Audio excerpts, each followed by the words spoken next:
What up, ladies and gentlemen? This is the second, we'll call it the third. I haven't seen one of them yet. The third uh, episode of Burns and the Boatman Talk. Today we are talking top 10 animated movies.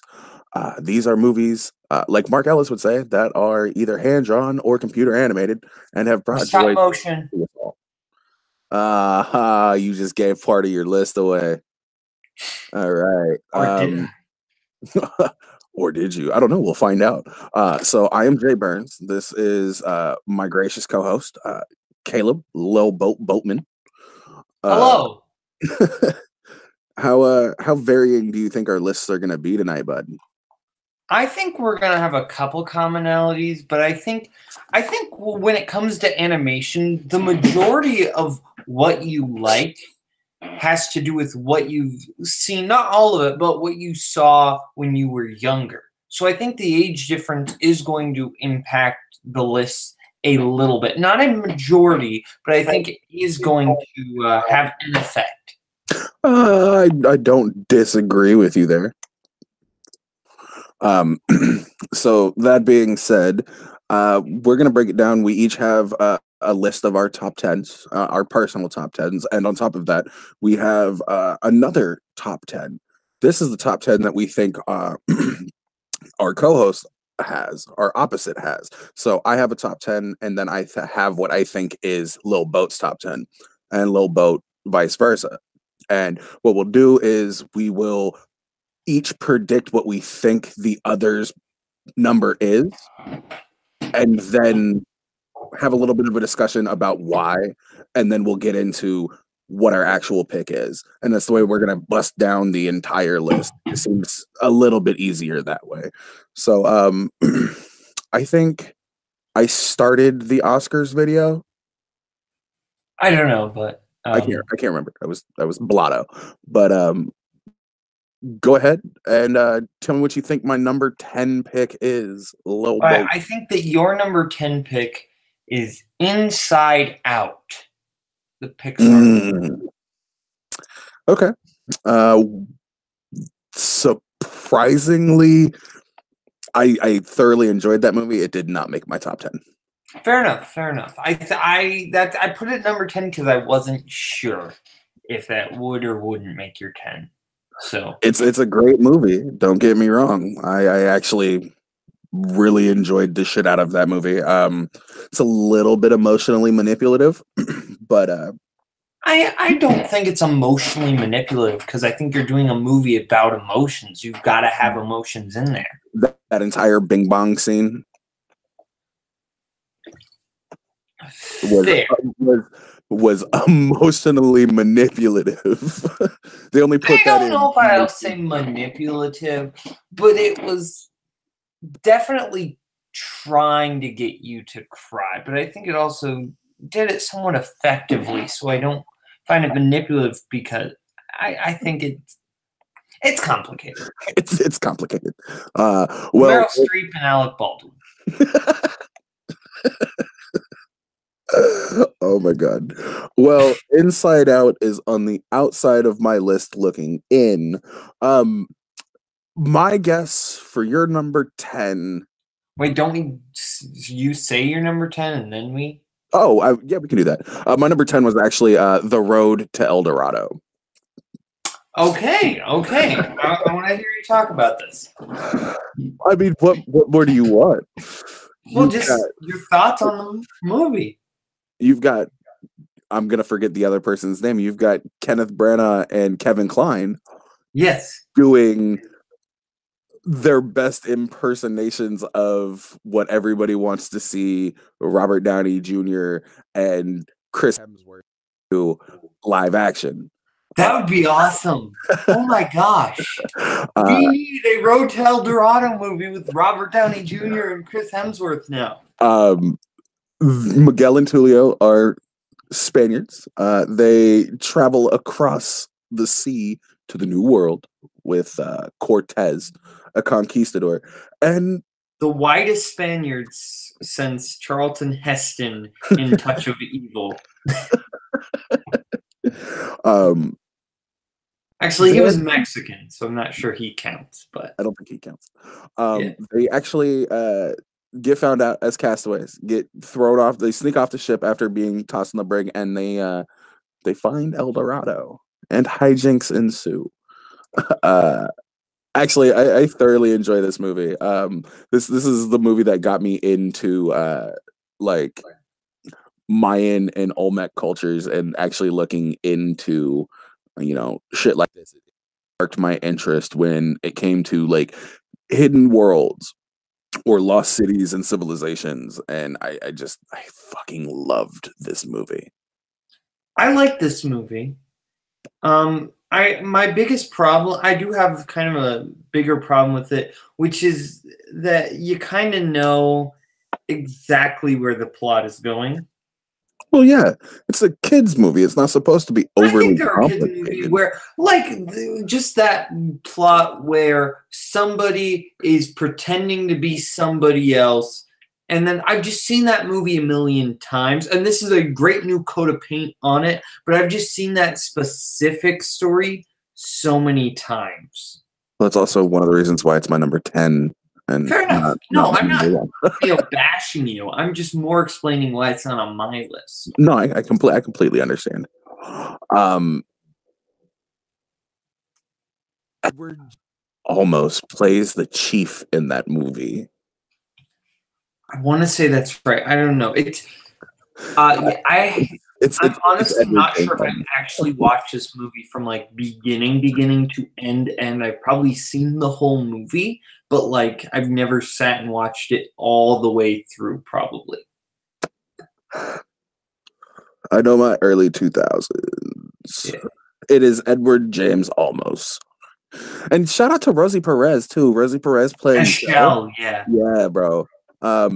Great movie. A character maybe a little too inappropriately hot for a movie for kids that young. I think you had some pervy animators in there. Well, yeah. I mean, the SF maybe not pervy, but the like 2 frames of the titties and the rescuers, like all over fair the place. enough. But yeah, if you haven't seen it, I don't know why not. It's on Netflix. You know somebody who has it, or you have Netflix. Go watch this movie. You will laugh, and I can't say you'll cry, but it's a good movie. You'll be entertained. Mine, okay, my number 10 now? Or you say what you think my number 10 is. Exactly. So I went a little abstract with my number 10 pick for you. I did go stop motion. Okay. But I don't think it's the stop motion that you think it is. All right. Excuse me. My number 10 choice for your movie is Wallace and Gromit, Curse of the Were-Rabbit. Yeah, that did not make my list. I think it's a fine movie. It's not like I probably only seen it once or twice. It just doesn't have like that big of effect on me. I don't think it's a bad movie in any way, shape, or form, but I completely understand. It's Wallace and Gromit are 2 characters who I like them as characters, but as movie cinematic characters, I don't need really a big movie from them. I'm fine just watching those little shorts, yeah. Shorts. The little vignettes, yeah. Yeah, like with the sheep or the cheese or whatever. The moon is made of cheese. Yeah. Come on, Gromit. The moon is made of cheese. Cheese. Cheese. All right, so my actual number 10 is a movie I'm not sure if you're going to be happy that I have it on my list, or you're going to be mad that it's not higher on the list. It is a movie that I disagree with you when you say it's underrated. And I think you know exactly what I'm talking about now. This movie needs to be higher on. I'm ashamed. It's The Iron Giant. Well, I wanted to make sure the people knew. The good people watching. All one of you. Hi, Jay's mom. I love this movie. This is one of my favorite movies, and regardless of what you say, I still think this movie's underrated. Like, it's getting there, it's being known, but you ask anybody from my generation what their top 10 is, even what their top 5 is, and the possibility of this movie, their top 5 animated movies, the possibility of this movie making that list is just incredibly small. I would disagree, but we've had this conversation many times before. I do have a good feeling this is on your list. So I'm guessing that maybe we should kind of table the discussion of how great this movie is for when we get to your list. So that I'm not redundant. I am completely fine with that. Okay. So now I get to guess what is your number 9. Yep. All right. I went with a Disney classic for your number 9. I went with 1992's Aladdin. Ooh, good choice. I do like a movie about a street rat. I'm not gonna lie. Riff Raff. Street rat. I don't buy that. Would they look closer? Would they see a poor boy? No siree. It actually they find out there's something more to me. Wow. Okay. He's about to break into show tunes, y'all. Riff Raff, street rat. I don't buy that. If only they look close. Ow. This movie, that movie didn't actually make my list. Yeah. Fair. No, that's. I didn't want to go with like the obvious Disney choice. Trying to like not put it on my. It's in my like top 20, maybe top 25. No, but it's a completely fair thing. I think that movie has some flaws. I'm about to give you a Jasmine hot is take kind right of a now. boring character. Let me give you a hot take right now. It's not my favorite of the 3 Aladdin movies. Wow, hot take. What are you, Ryan Permison? My favorite is actually the 3rd one, which is so much better than The Return of Jafar. See, I like the 3rd one, especially because you got Sean Connery in there. But the thing about the 3rd one is that I think they kind of Robin Williams came back as the genie, and they kind of overdid it with all the movie references and everything. They just overplayed the genie. I think what's nice about the genie is he doesn't take up too much space in Aladdin. He's there the exact perfect amount of time.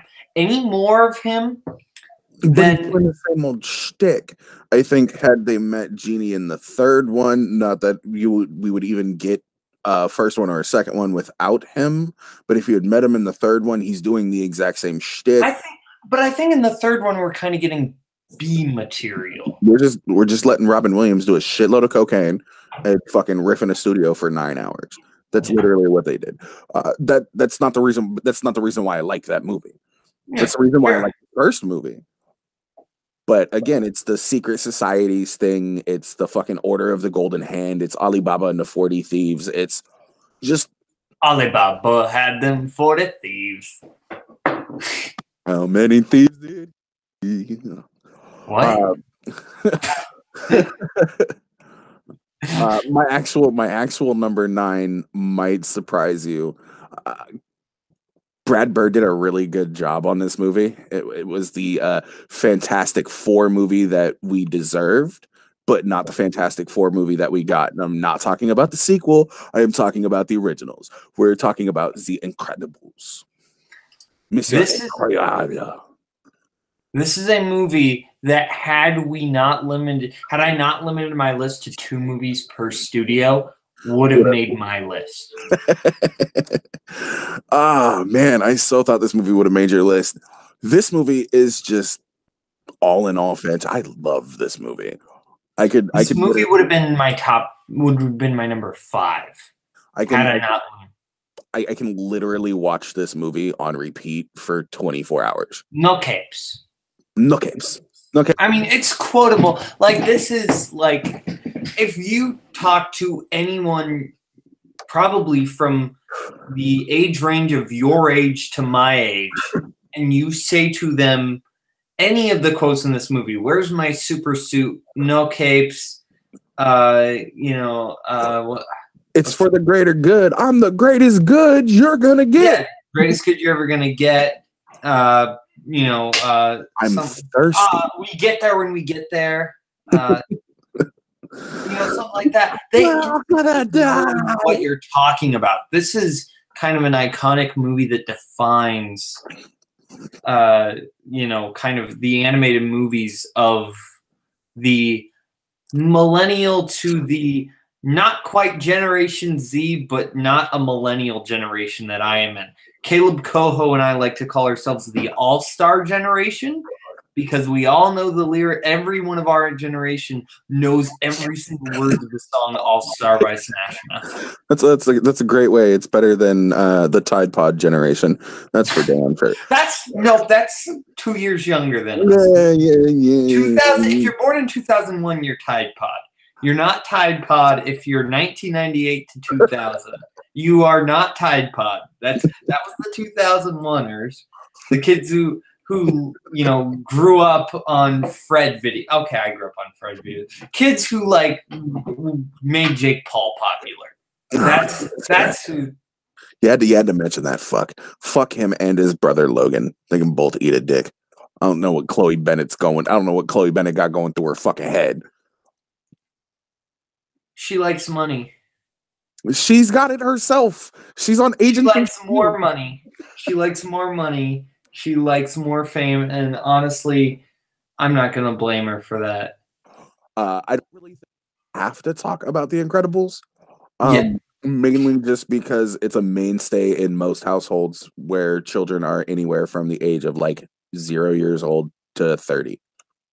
Pretty much, basically. So my guess for your number 9 also stars Robin Williams. But it also stars Mel Brooks. My number 9 guess for you is Robots. That's a weird guess. Robots did not make my list. It seems like the movie that you would put on your list to me. This movie. Have you met me, Jay? That does not seem like a movie. It does, though, especially with all your eccentricities. Very much so. I guess. I don't actually think I've seen Robots from beginning to end. I caught it a few times when it was on Cartoon Network or something. But, and Ewan McGregor. Yeah, Ewan McGregor and who's the woman? Stifler's mom. What? Stifler's mom, Jennifer. No, the younger woman. Is it Jennifer? Oh, Shannon. Halle Berry.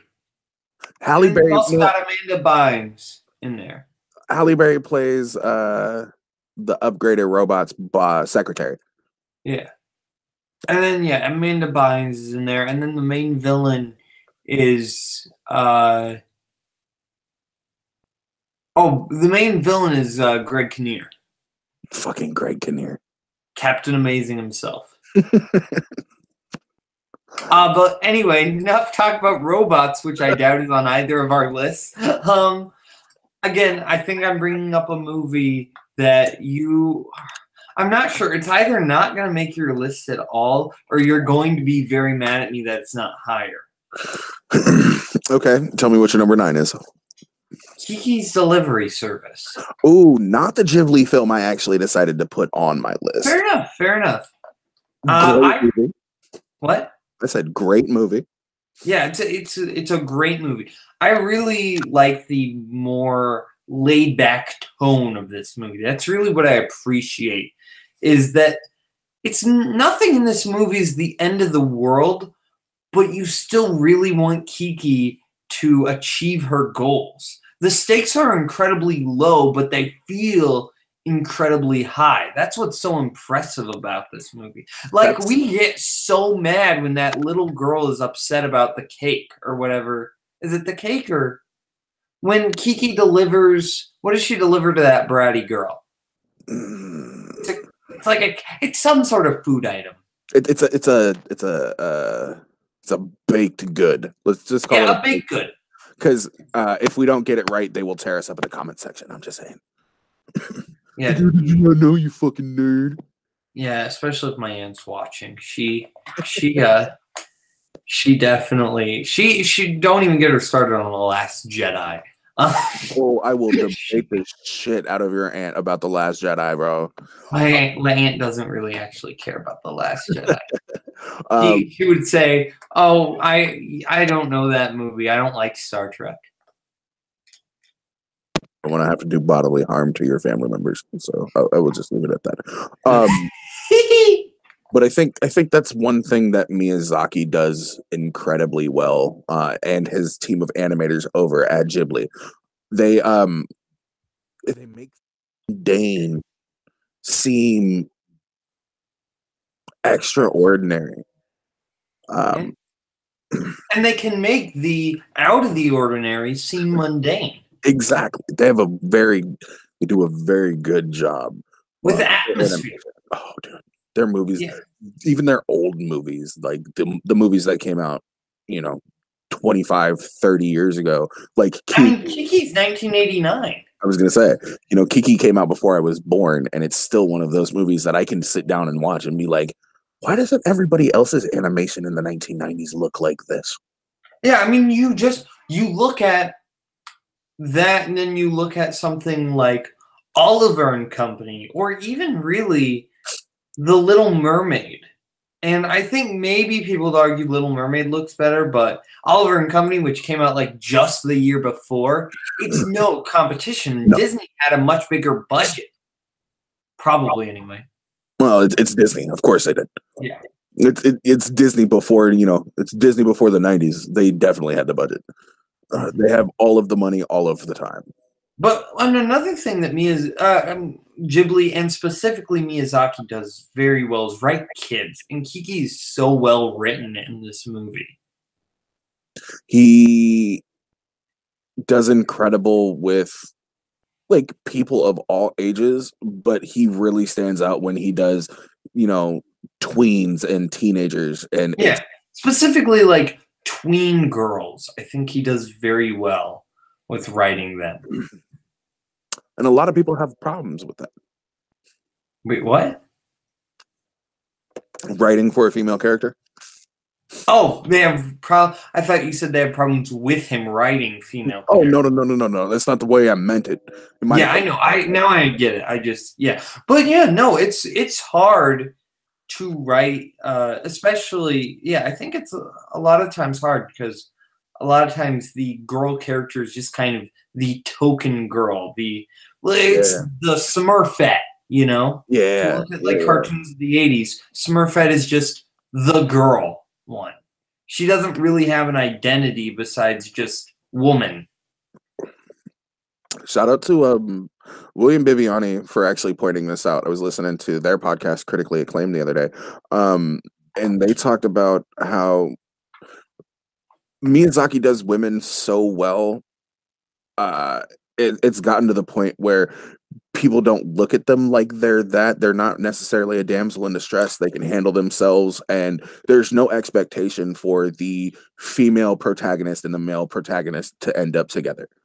It's not something that is necessary in any one of the any one of the films done. It happens in a couple of them, but it doesn't happen in every single one of them. And I think that there's this big issue like with American movies where, if there's a girl in it, she's got to have feelings towards one of the main characters, even if she's another main character. And another thing to kind of add to that, I think a lot of, especially if you look at like the movies that Disney's putting out right now, they have these strong female characters, but they feel the need every second to point out how much of a strong female character these characters are. Which I mean, Elsa. What? Anna, Elsa, Moana. Moana. I think I don't think Rapunzel did it though. Rapunzel's probably my favorite princess out of this modern grouping. Probably. I also do really enjoy Anna. I think Anna's just because she has kind of a more unique personality, nice update on like Ariel, basically. Yeah, I like Tiana as well. Like, I don't count Tiana though as like in that new edition of princesses because she's 2D. I think she's what started it off though. Like, yeah, they were I think the you can make waters the with argument for that. But the thing is that like Princess and the Frog didn't make a buttload of money. It made like a modest amount. It was really like Tangled and then Frozen that really set off this kind of new Disney princess wave. Princess and the Frog deserved to make more money than it did. It's a great movie. I love that movie. Plus, I think it's all right. It's all right. David as Dr. Fachelier. Dude, you have one of the best voices to play one of the creepiest villains in a movie. Yeah. Anyways. Also, he's Elroy Patachnik on Community, so points for that. We are getting way off topic right now. Back to Kiki. Kiki, I think.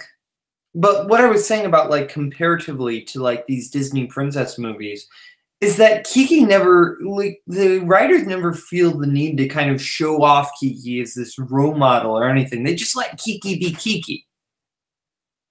She's a 12-year-old girl. Let her be a 12-year-old girl. Well, yeah, but I think a lot of like these younger like protagonist characters will kind of be shown off as like these big giant role models. Whereas I think when they're just written as people, then like I think even like that just goes for Disney in general. I think they're all their main characters, not just their women. I think like if you look at like Hercules and Aladdin, they're supposed to like be these kind of big, grandiose role model characters and kind of empowerment fulfillment. Whereas Kiki's just being Kiki. Chihiro is just being Chihiro.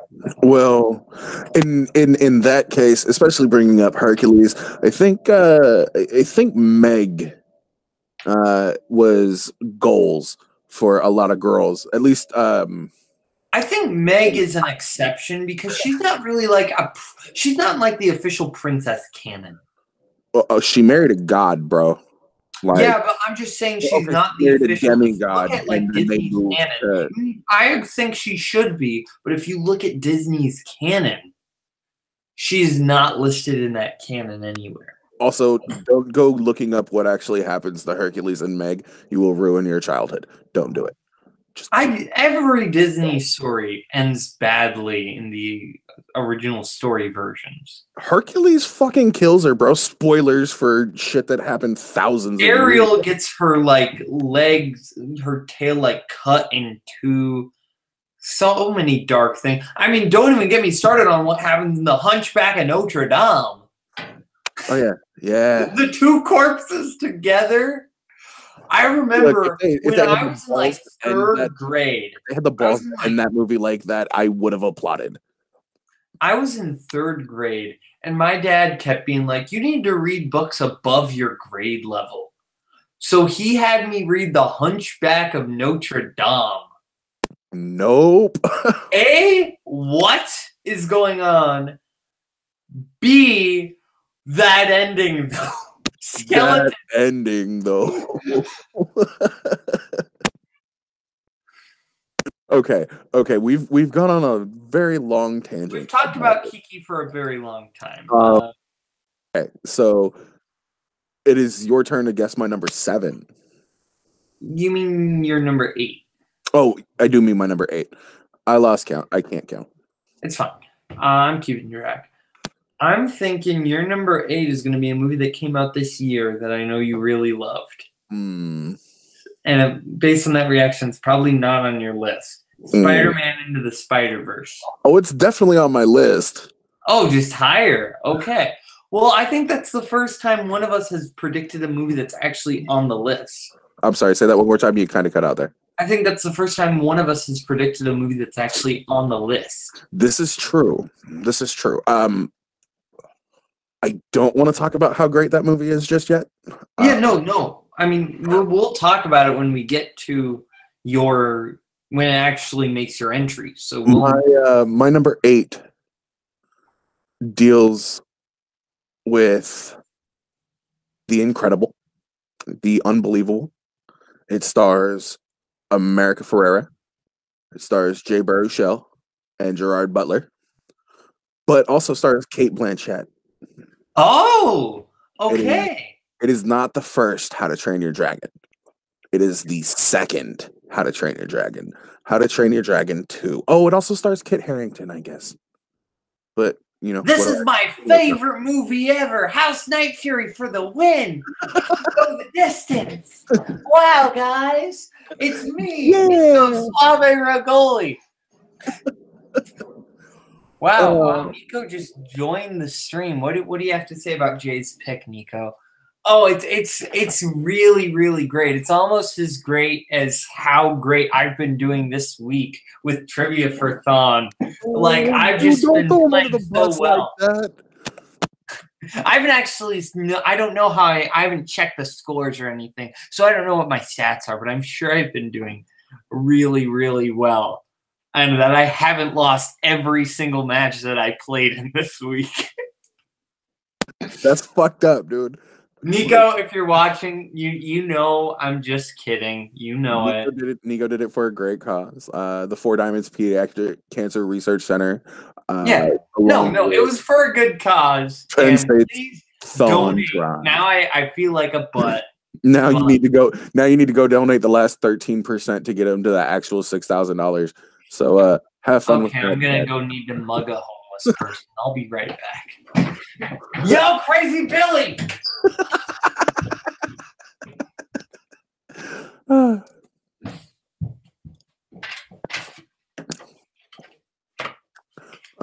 So what you are seeing live on TV right now, while you're watching us, is small blonde person mugging homeless people. He just admitted to it on live internet TV. No, Billy gave it to me. Yeah. How many bars did you have to break on Billy this time? And I gave him back his cocaine. So. That's because that's all baby laxative. Anyways, I chose the second How to Train Your Dragon movie. This movie really hit me hard. This movie came out like 2 years after my dad passed away. Oh. So just to see a character on screen have to deal with something like that, especially after having such a close relationship with a parent and then literally watching them die, is one of those things that sticks with me. And maybe it's just out of sentimentality that this movie is one of my favorites, but I can watch this movie and understand it, I think, on a level that quite a few people out there would not enough have given it the chance to be as good a movie as it actually is. This is a movie that I've only seen once, but the one time I saw it, I remember really, really, really enjoying it. But I just haven't gotten around to like rewatches enough, so that it just can't make my list for that reason. But still, it's a great movie, undeniably. This movie's great. I think the voice acting in this movie is better than the first one. I think about everything in this movie is on a more technical level better than the first. He's not a gangly freak show anymore. He's I think that's more story elements. Sometimes like on a technical level, like writing wise, like dialogue wise. I mean, like as far I know what you meant. I was making a joke. I was gonna say that his uncle could throw a football over the mountain like he was uncle. But thanks for ruining my joke. Appreciate was that. A Napoleon Dynamite reference? Yes, it was. Yes, it was. What does that have to do with Jay Baruchel? It doesn't. Oh, okay. I think that's why the joke would have worked. Though. You want me to train my dragon? Are Jay Uh, Baruchel.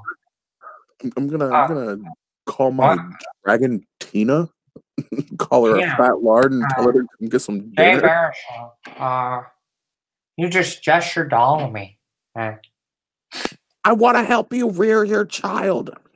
You hear that? He wants to rear your child. What is that from? The 40-year-old, Knocked Up, not the 40-year-old virgin. Oh, I haven't seen Knocked Up. I need to see Knocked Up. You gotta watch Knocked Up, bro. I really like 40-Year-Old Virgin. That's a funny movie. The 40-year-old virgin is great. So my choice for your number 8, what I think made your number 8, because I don't think that you're a cold-hearted son of a bitch, has the most depressing 10 minutes in all of animated movie cinema. Up did not make my list. You're a fucking cold-hearted bitch. I love Up. You're love Up. Fucking cold. I really like Up. I think the first 10 minutes are like a masterpiece. And the rest of the movie's really good. It's really good. But I think these 8 movies are better. Did you know there's one thing I don't think a lot of people noticed about that movie is the only hunting dog out of that pack of animals led by Charles Muntz was the golden retriever. You know what else I think people don't notice?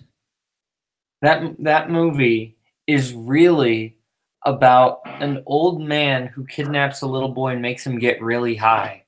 Literally. I see what you did there, but you interrupted me on my point. Well, you said that Doug is the only hunting dog. Were you going somewhere with that? I was. Oh, okay. Every other dog in his pack is a guard dog, but Doug is the one who found the fucking actual bird. Okay, that's a fair point, actually.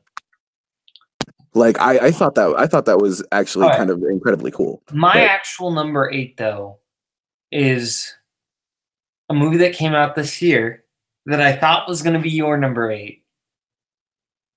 It is Spider-Man Into the Spider-Verse. So we'll probably wait to talk about that. I just realized I double numbered my fucking movies for you. I have Up and Spider-Man Into the Spider-Verse at number 8, but yes, Spider-Verse made my list. We that talk. Yeah, we'll save that. So now I predict your 7. Yes. I think your 7 is going to be a movie that I do enjoy, but not as much as everybody else does. That is, and it's a sequel, Toy Story 3. Ooh, no, surprisingly.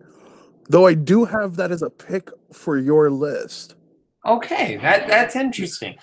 Hot take, I prefer Toy Story 2 to Toy Story 1 and Toy Story 3.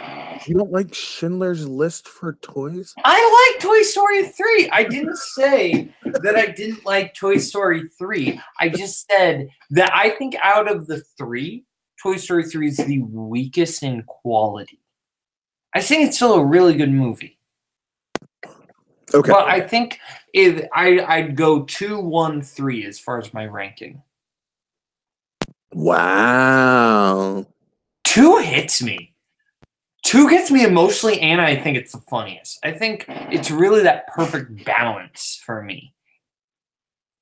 I kind of figured you would have been more, especially seeing as like I know you kind of like your Senor Spielbergo.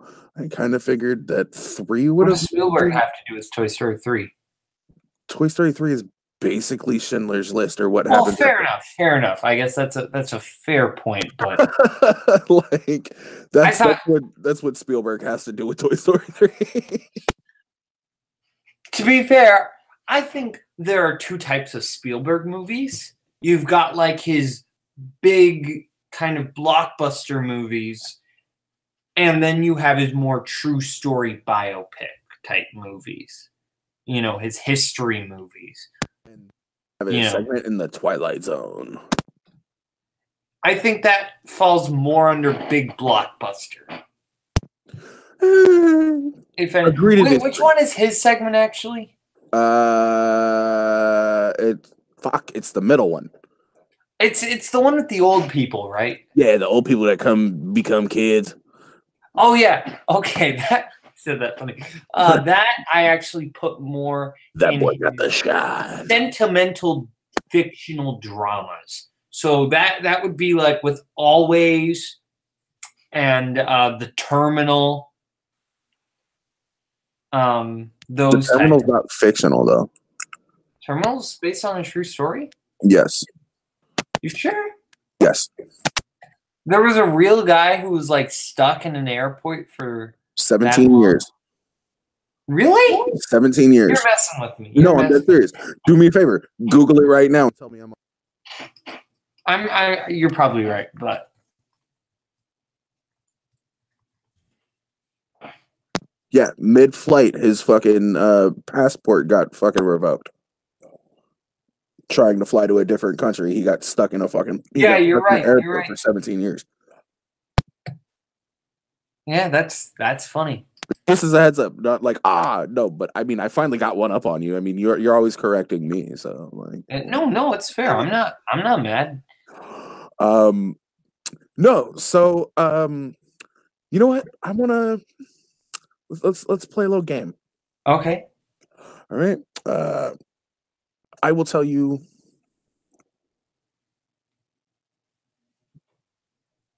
one of the voice actors. Okay. Actually, I'll tell you two of the voice actors, and I think you might be able to get it with both of these voice actors. This is my number 7. It stars the voice talents of David Cross. Okay. And which other voice actor do I want to go with? Oh. You want to give me the year? Nope, David Cross and Seth Rogen. David? Give me a second. You're good. Oh, I need the year, though. I need the year because I need to know if it's the sequel or the third one, but I know what movie it is. 08. Kung Fu Panda 1. Yes, it is Kung Fu Panda 1. It took me a second because I forgot that David Cross voices Krang. Yeah. And then Seth Rogen is Mantis. Yeah, he's Mantis. Yeah. And Jackie Chan's Monkey. Lucy Liu is Viper. And Angelina Jolie is Tigress. Tigress, whatever. Yes. I didn't want to say, oh, Jack Black's in this movie. Not that there are very many animated movies. Yeah, no, that would actually. Well, I think there are still quite. It could have been Shark Tale. Oh, dude, don't get me started. I actually like that movie. Oh, bro. And look, Will Smith. It's in my top terrifying. 50, okay? It's not like anywhere near the top, but it's in my top 50. The fact that they get Martin Scorsese in that movie and tell me that it doesn't give you nightmares. I don't get the fucking movie is funny, bro. It's not even though. It's a movie about Fredo Corleone. Muscle Crowe. Muscle Crowe is a joke about Fredo Corleone.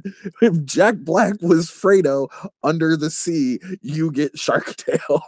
The one thing I do like about that movie is Robert De Niro and Martin Scorsese arguing. Yes. That's the one thing is you got Martin Scorsese voicing the pufferfish and Robert De Niro in there, bro. Throw a little Columbo in there on top of that. Yeah, dog, you got my money. Wait, Peter Falk's in Shark Tale? Yeah. Who is he in Shark Tale? The old shark. Oh, yeah, that's right. You throw some Columbo in there, bro, and you got me sold, my guy. Kung Fu Panda at the car wash. Car wash. Yeah, that's the one thing I remember from that movie. Like, it's the car wash song. Kung Fu Panda. I love Kung Fu Panda. Not necessarily for like the Zodiac aspect of it. I do like that. I thought that was very cool. But it is that basic tenet that anybody can do this. You put in enough effort, you put in enough hard work, and you can become one of these legendary people. Doesn't matter what you look like. Put in work, do your best, and yeah, you will fail even if you do your best. But as long as you never quit, you can do something. You can be that one thing, that shining hope that helps people move forward, that gives people hope in the long run. Plus, Jack Black's funny as shit. Like, I don't give a fuck what anybody says. Jack Black did so well in this movie. I think, yeah, Jack Black voice performance is great in this movie. I think, there's some. This is a really fun, good animated movie. It's not something that really hits me like a lot of these other movies really just hit me. Right. Whereas this movie, I like it. I haven't seen it in a while. I watched it a ton. Finger hold. I watched it a ton when I was like 8, 9, and 10 because it was on Cartoon Network all the time, or Nickelodeon or whatever. Consistently. Yeah. Ooh, flashing colors. I'll stare at the TV for 95 minutes. I would argue against that, but when I was that age, that was basically it. It wasn't until I got like 12 and 13 when I actually started knowing what was good. Plus, even though Kung Fu Panda is still good. Everybody was Kung Fu fighting. Was like, I love Tenacious D, so I could listen to Jack Black sing anything. I thought that's CeeLo singing. At the end, over the end credits? Yeah, that's CeeLo. It's CeeLo and Jack Black. Oh, yeah, it is. Okay, it's CeeLo and Jack Black. Right? Because you got... Everybody Was Kung Fu Fighting was my first entrance song. Really? Yeah, if you remember, that was when I faced Cameron. That was my entrance music. It was Everybody Was Kung Fu Fighting. And then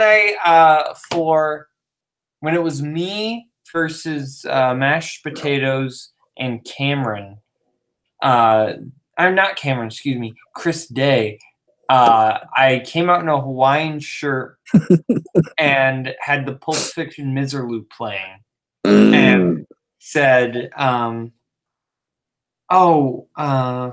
what does, okay, everybody be cool. This is a robbery. If any one of you moves, I'll blow your fucking head off. Yeah. Okay. But we got off on a tangent there. We did. Bottom line, Kung Fu Panda is a really fun movie. We seem to do that a lot. I think we should allow that though, because I think that's what I like about talking to you is we're pretty good at getting off on really interesting tangents. We can always keep it going. That's the greatest thing about it. Okay, so this is number 7, right? This is what I think your number 7 would be. Yes. So we've already mentioned Senor Spielbergo once. I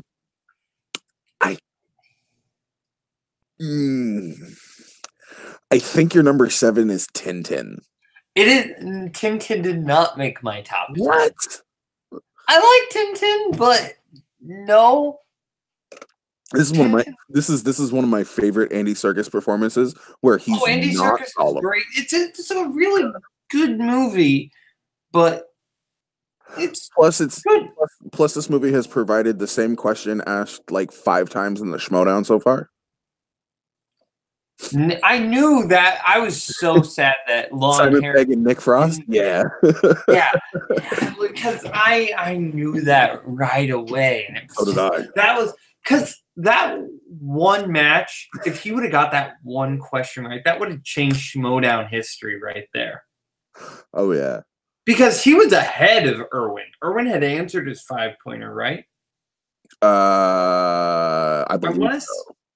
I want to say he had. If Lon would have gotten that question right, then it would have been Lon Harris versus Drew McWeeny. I think Drew McWeeny would have beaten Lon Harris. Like I do. Ooh, that's a good question. It's a great what if, but like I want to see that Cody match took actually.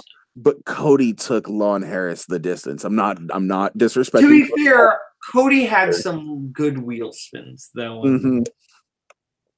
Yeah, I think coming out in the Toon Squad jersey really helped him out. Honestly, and I think the fact that the crowd was like so for him, definitely. Yeah. Fuck I mean, everybody wanted Cody to win. Even me. Like, great. I mean, it came down to the fucking last question. That's a fantastic match. Like, I want to see Cody back in there. Yeah. I can't. But anyway, I can't believe that didn't even make your list. No, it did not. Oh. My number 7 is a movie from 2014. Okay, hold on. Give me 2 of the voices that aren't the main voices. Yeah, I'm not gonna give you a main voice because if I give you any of the 4 main voices, it'd give it away. Allison Brie and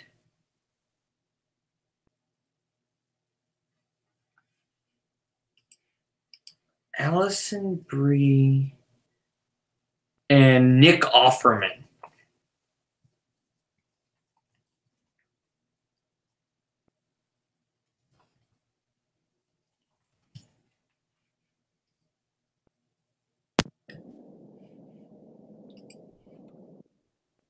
Oh my god, I'm at a loss because I don't think Sing came out in 2014.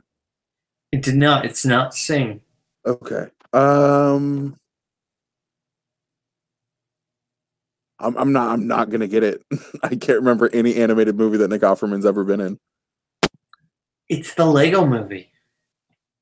Oh, he played the fucking pirate. God damn it. Yeah. Oh, he played. And Allison Brie is Unikitty. Oh, but everything is awesome. I was literally just singing that at work earlier today. I love this movie. Very sarcastic tone. Well, I think Everything is Awesome is meant to be a very sarcastic song, though.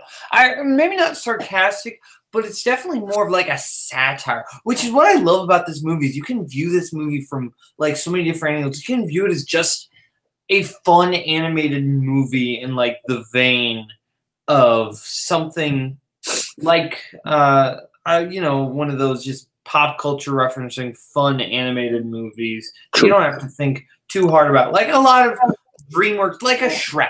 You can really view this movie like a Shrek 1 or a Shrek 2.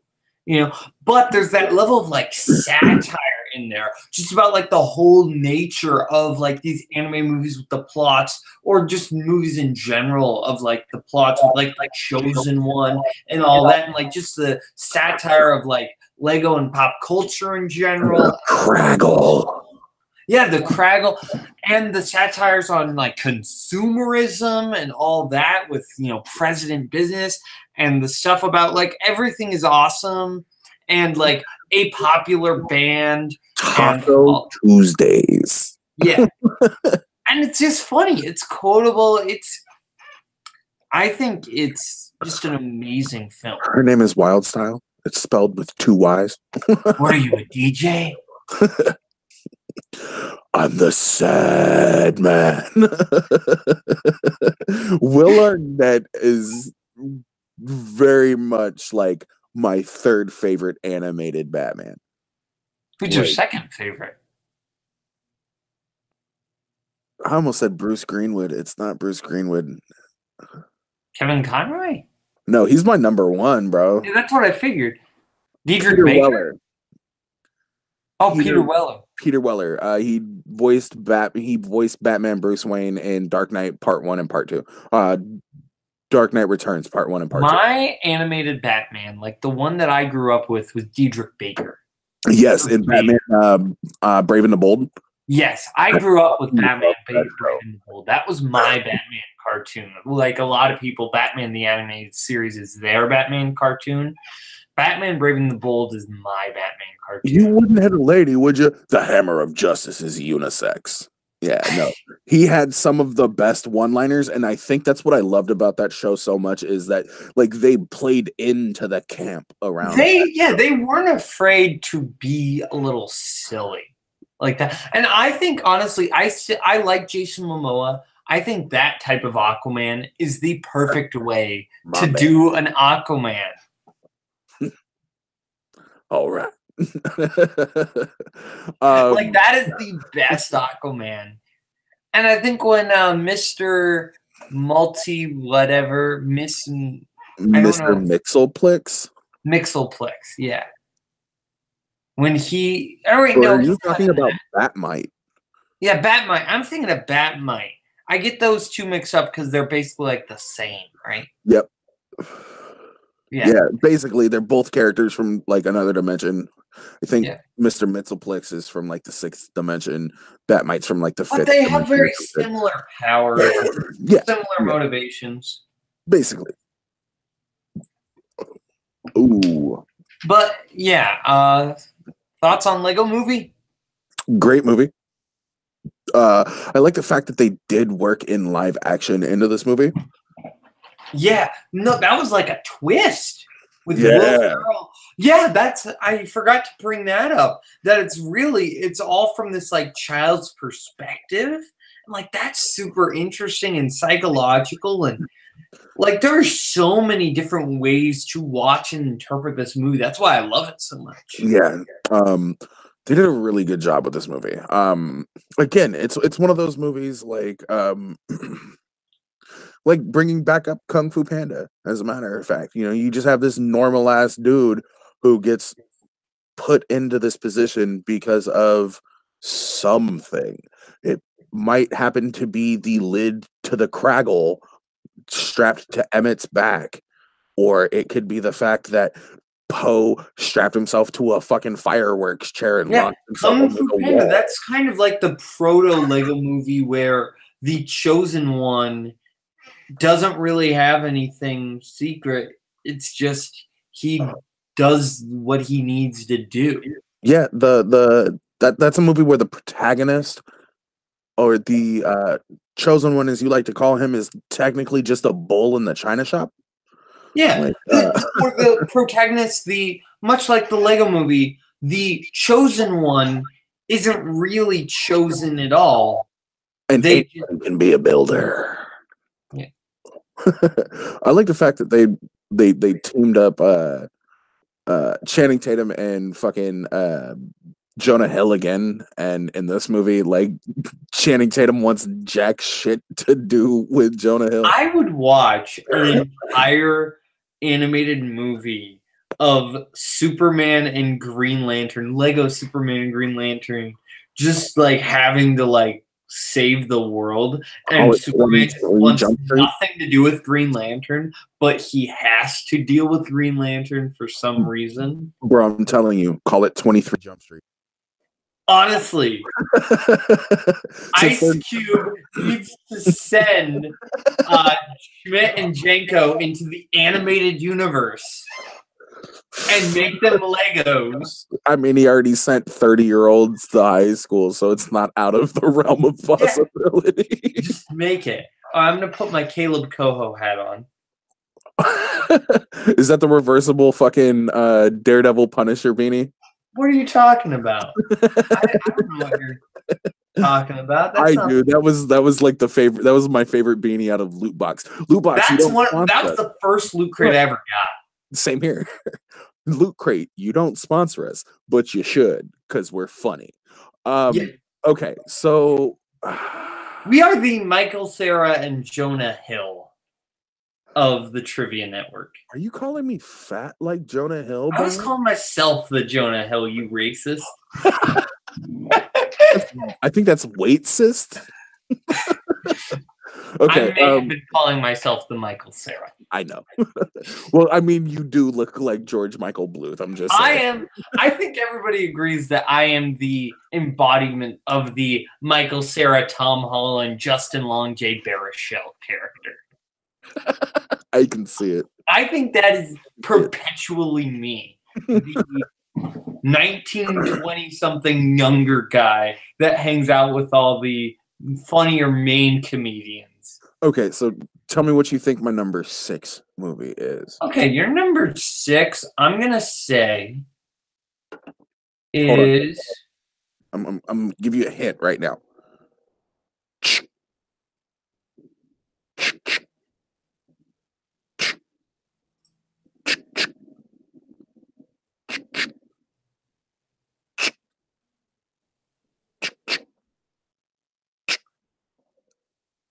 I have no idea. Oh, bitch, you would so lose it. You would so lose it. Fucking charades. It's stop motion. Oh, that's. I thought that was like a gun. I thought that's what that was supposed to be. It's taking up. Okay, well, I don't have any more stop motion in my predictions. I didn't have any stop motion predictions for you, so I'm just gonna say what it was, just on the off chance that it might be on your list down the line. Okay. I put How to Train Your Dragon 1. Ooh, actually didn't make my list. Fair enough. So we will continue to play the game. I can't tell you when it came out. I can tell you it's no, that'll give it away. Well, how about you just tell me the year and only the year? Because I don't remember the fucking year this movie came out. Just Google it. God damn you. Okay.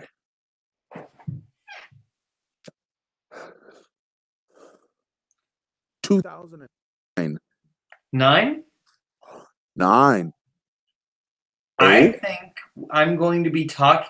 Or ooh, what? 9. 8th.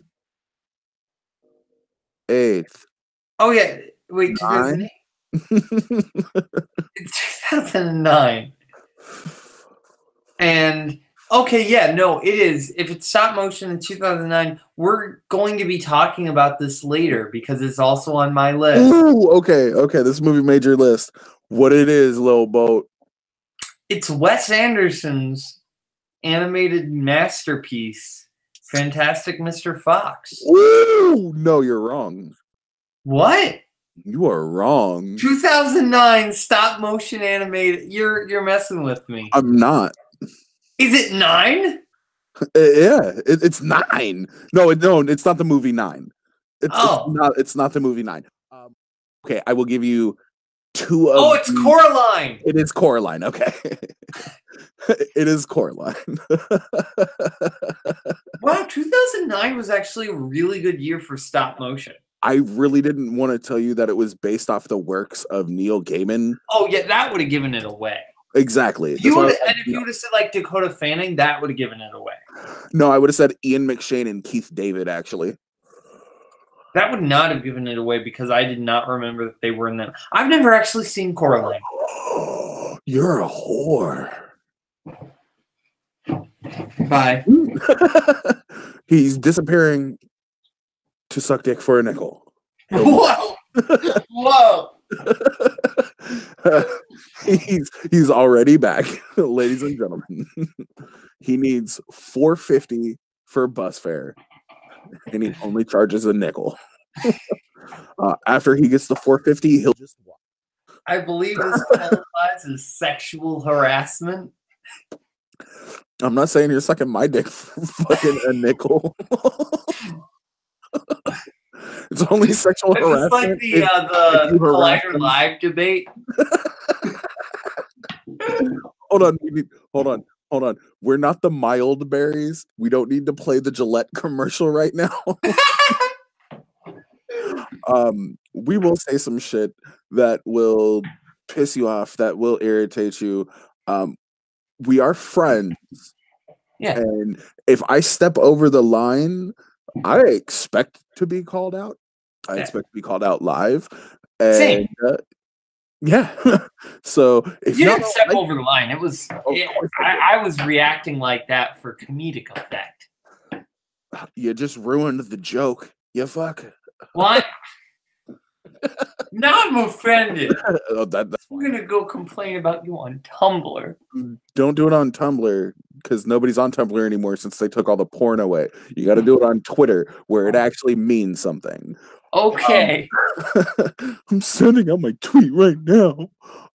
No, but Coraline, great movie. This movie creeped me out. Me and Dom actually did Your Friendly Neighborhood Movie Nerds watch along of this movie, and this Dom had never seen it either. This has actually been one of my favorite movies for almost a decade, and the fact that I got to watch somebody watch this movie and watch this movie with somebody who had never seen it and see their reactions in real time was incredible. Because they do such a good job with this movie. This movie creeped me out. Terry Hatcher playing both the mom and the other mother do such a great job. The fucking musical pieces in this movie are fantastic. This is my favorite stop motion movie of all time. Yeah. This actually ties with my favorite stop motion movie of all time. You really don't have another stop motion movie on my list? What? What? I do not have another stop motion movie on the list. Okay. Okay. You should check your Twitter. Did you literally tweet? Did you really? Did you tag me in said tweet? Maybe.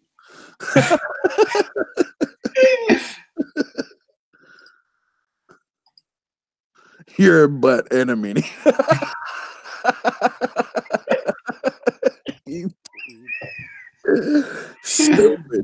Stupid. Okay. I don't think we really need to talk a whole lot about Coraline. I can't really talk too much about it because I haven't seen it. The one thing I will say about it is that it looked way too creepy when I was 9, so I didn't see it. 8th. Okay then. 9. Please stop. Never gonna happen. Okay. But anyway, and then my mom thought that Tim Burton made this movie when he didn't. But this, I can understand why your mom thought that, though. Fair enough. But then because he made this movie, or because she thought he made this movie, she then decided that I would no longer be allowed to watch any Tim Burton movies. Well, as long as she banned you from watching Charlie and the Chocolate Factory, you'll be okay. Yeah. She banned me. She said she wasn't going to let me watch Alice in Wonderland. And then my dad was like, that's dumb. You shouldn't have watched Alice in Wonderland anyways. Yeah, no, Alice in Wonderland sucks. That's a bad movie, but I was 10 and thought it was going to be awesome. Don't you wish you could just go back in time and punch your fucking past self for being like, this movie's going to be great? To be fair, I didn't really have a lot of options back in 2010 as far as movies go. Oh, yeah, cut out for me. What'd you say there, bud? I said, to be fair, in 2010, I didn't have a lot of options as far as movies go. Well, I mean, okay, so outside of Batman 1989, there's really only one Tim Burton movie I like. You don't like Ed Wood or Beetlejuice or I don't count. I'm not a big fan of Beetlejuice. You have to count it. Did it come out after Batman 1989? It came out the year before. Okay, then I don't have to count it. Yes, you do. I don't. Sweeney Todd, Big Eyes. I know you haven't seen Big Eyes. Big Fish. It's Sweeney Todd. Sweeney Todd. You don't like Edward Scissorhands? I don't. Mm-mm. Okay, you can talk to the people. Fuck the people. The people suck just as much as Edward Scissorhands does. Yeah, I'm gonna let this go to dead air right now. Yeah, no, it's a hot take. We throwing hot takes all over the place. We need to get Ryan Premerson in on a fucking episode of this. Quit brooding in the corner and come back. Called it. Okay. But yeah, so Coraline makes my You are the reason I drink. You're the reason. I'm the reason you It's drink a A&W. soda. But Okay. So what I think your number. This is what, number 6, number 5. what? This is my number. Uh, this is my number 6. Okay. I think your number 6. Ooh, this is gonna be difficult since you done fucked my entire guessing game up. Um,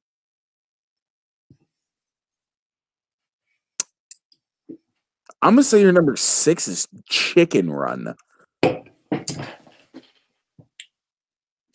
No, I've actually seen Chicken Run. My number 6 is an all-time Disney classic. Oh God. Probably the most iconic Disney movie ever made. Okay, so it's Fantasia. More iconic than Fantasia. There is nothing more iconic than Fantasia. I will give you 2 words that'll prove that my movie is more iconic than Fantasia. They are... Actually, I could give you 2 different 2 words. I could give you Na Savenya, or I could give you Hakuna Matata. This movie actually made your list. Okay. The Lion King, I think it's what I watched it again recently. Mhm. It is a really well-written, well-made movie. Did you take any of the controversy about this movie into consideration? No, I do not. You made this list. Okay, I mean, fair enough. I'm not trying to But that's the thing. Is I judge the movie based on the movie, and I think that I haven't seen Kimba, so I don't know if it ripped it off or not. It was also a book.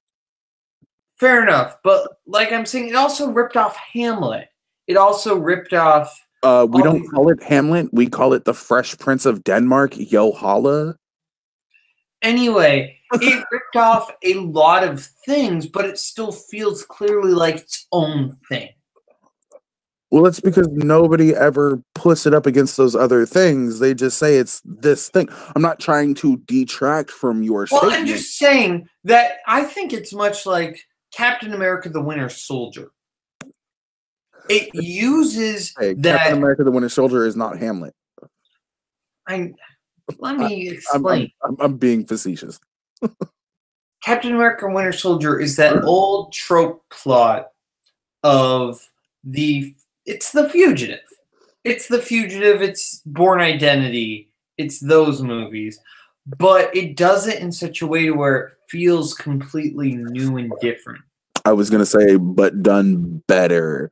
But I get. I don't know if I'd say done better, but I definitely say done in a way to where it feels like its own thing and done really well. I would not say better. I mean, we can argue. We can argue over that, but yeah. When we do our Marvel movies, we'll do that off camera. You know what would be fun is we take a Marvel movie and then we take a non-comic book equivalent of that Marvel movie, and we argue. That'd be a little difficult. That would require a lot of research.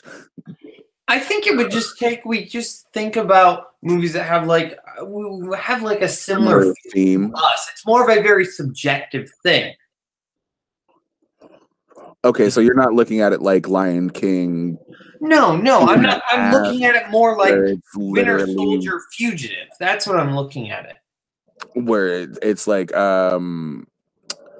just similar plot-wise, or have things. Rosencrantz and Guildenstern are dead with Lion King 1.5, where like the entire plot is literally just Rosencrantz and Guildenstern are dead, but you replace Rosencrantz and Guildenstern with Timon and Pumbaa. Hot take. I really enjoy Lion King 1.5. You're dead to me. It's a funny movie. I enjoy that movie. You're dead to me. I've never seen two people who can talk as well as we can disagree so varyingly so Yeah. early in their careers. It's a shame, really. This could have gone places. I think we should just end right here. No, I'm kidding. Okay. I'm kidding. Um, oh my God, you are too pasty to keep walking away like that. Stop it. All right, Stop being the reason I drink, Jay. all right. We're on let's move on to number 5 because The Lion King is not really a movie that we need to talk about a whole Yeah, bunch. no, everybody, but Everybody knows this movie. it's iconic for a reason. I think it's really well done. You know, so many iconic moments, so many. I'm gonna sound like Hal Rudnick, but it's iconic. Yeah. So I think you're number 5. Well, hold on. Before you go there, I want to make the Hal Rudnick Scott Mance father-son joke because you do also look like Scott Mance. So, let's just put that out there in the ether. So Hal Rudnick is like my brother then. I feel like if I'm the son of Scott Mance, then does that make Hal Rudnick my brother, or what does that make? He could have slept with 2 sisters, and it could make you his nephew. Or it could make me like Hal Rudnick is my half brother. True. You kind of have some mannerisms, but Honestly, okay. because I'm not very Hal Rudnicky. I'm definitely Scott Mancy though. My number 5. Your guess, sir. Okay. My guess was The Lion King, but I'm gonna change it. Yeah, it's probably for the best. What? I said that's probably for the best. Yeah, because I highly doubt The Lion King made your list. So I'm gonna say. Oh, it didn't, by the way. Yeah. I'm gonna say.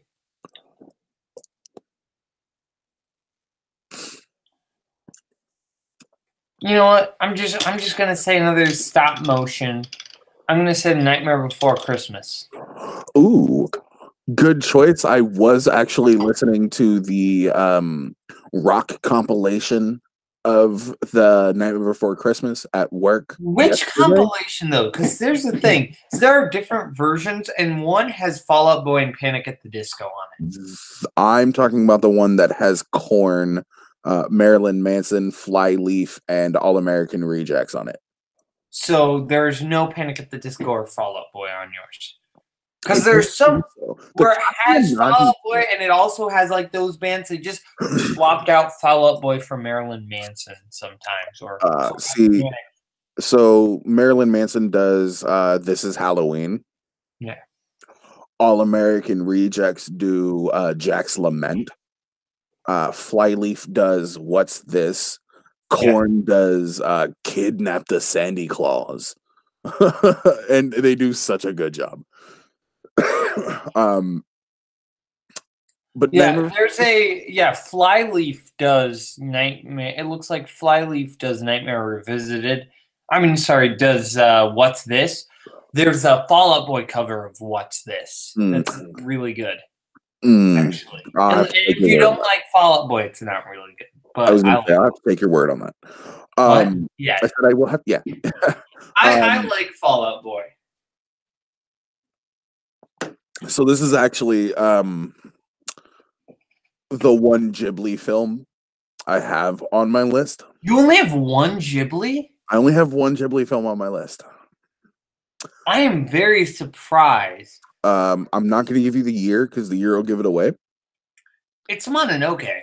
It is Mononoke. Yeah, no, if you had to pick one, you pick Mononoke. I know you.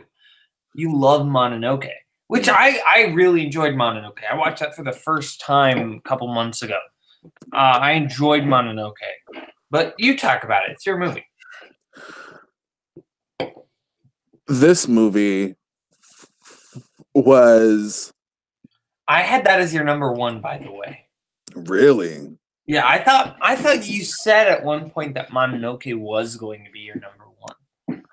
I said it was my favorite anime movie. Oh, okay. Not my favorite anime. movie, but my favorite movie in clear in just the anime genre. Um, this is a fantastic movie. I don't care what anybody has to say. You don't really have a star-studded cast in this movie. You get people like John DiMaggio, one of the best voice actors of all time. You get Minnie Driver and Jada Pinkett Smith, Billy Crudup, and Billy Bob Thornton are like I feel like there's somebody else. Oh, Claire Danes. And Gillian Anderson Oh, yeah. to fill out the American cast. Yeah, the American. Which most of the time, hot take, most of the time when it comes to Ghibli, I prefer dubbed. Most of the time, with like, I mean, are you gonna tell me that the Kiki dub is not better than the subtitle dub? Because the Kiki dub, you get Phil Hartman. That's a low blow. Okay, are you gonna disrespect? That's a low blow. That's a low blow because I love Troy McClure. So you're hurting my fucking feelings right now. But taking him out of consideration is one thing. Like, okay, so you saw me yesterday. I asked Janine the Machine in early prep session on Twitter. Yeah, I saw that. I was surprised she didn't know Christian Bale. So was I, kind of. But which I was so. Can we talk about the live event or probably not? I wouldn't, just because it's not like we have a million fucking subscribers or anything. We have one so far, but that's one more than we had 3 days ago.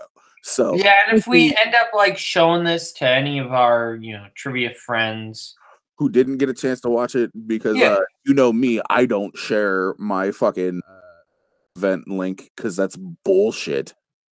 Wink. Wink. No, don't. You shared it with me. I mean, what the fuck up? Oh my god. He paid me $3 to do it, and I gave that $3 to the live event. Don't give me that bullshit. Yes. You fucking asshole. I'm trying to get on the Schmodown one day, you dick. I'm sorry. No, it's okay. I would prefer we not talk about the live event until I was just going to say that I was surprised with Janine's performance in that. I will say no more of whether I was surprised.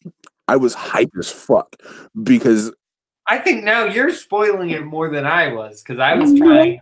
I didn't say who won. Well, but, I don't think you're saying who'd won, but I think you are spoiling that Janine did really, really well, regardless of. I didn't say any of that. You literally just said that. Fair enough. So don't give me that. So I'm a patron of Janine's.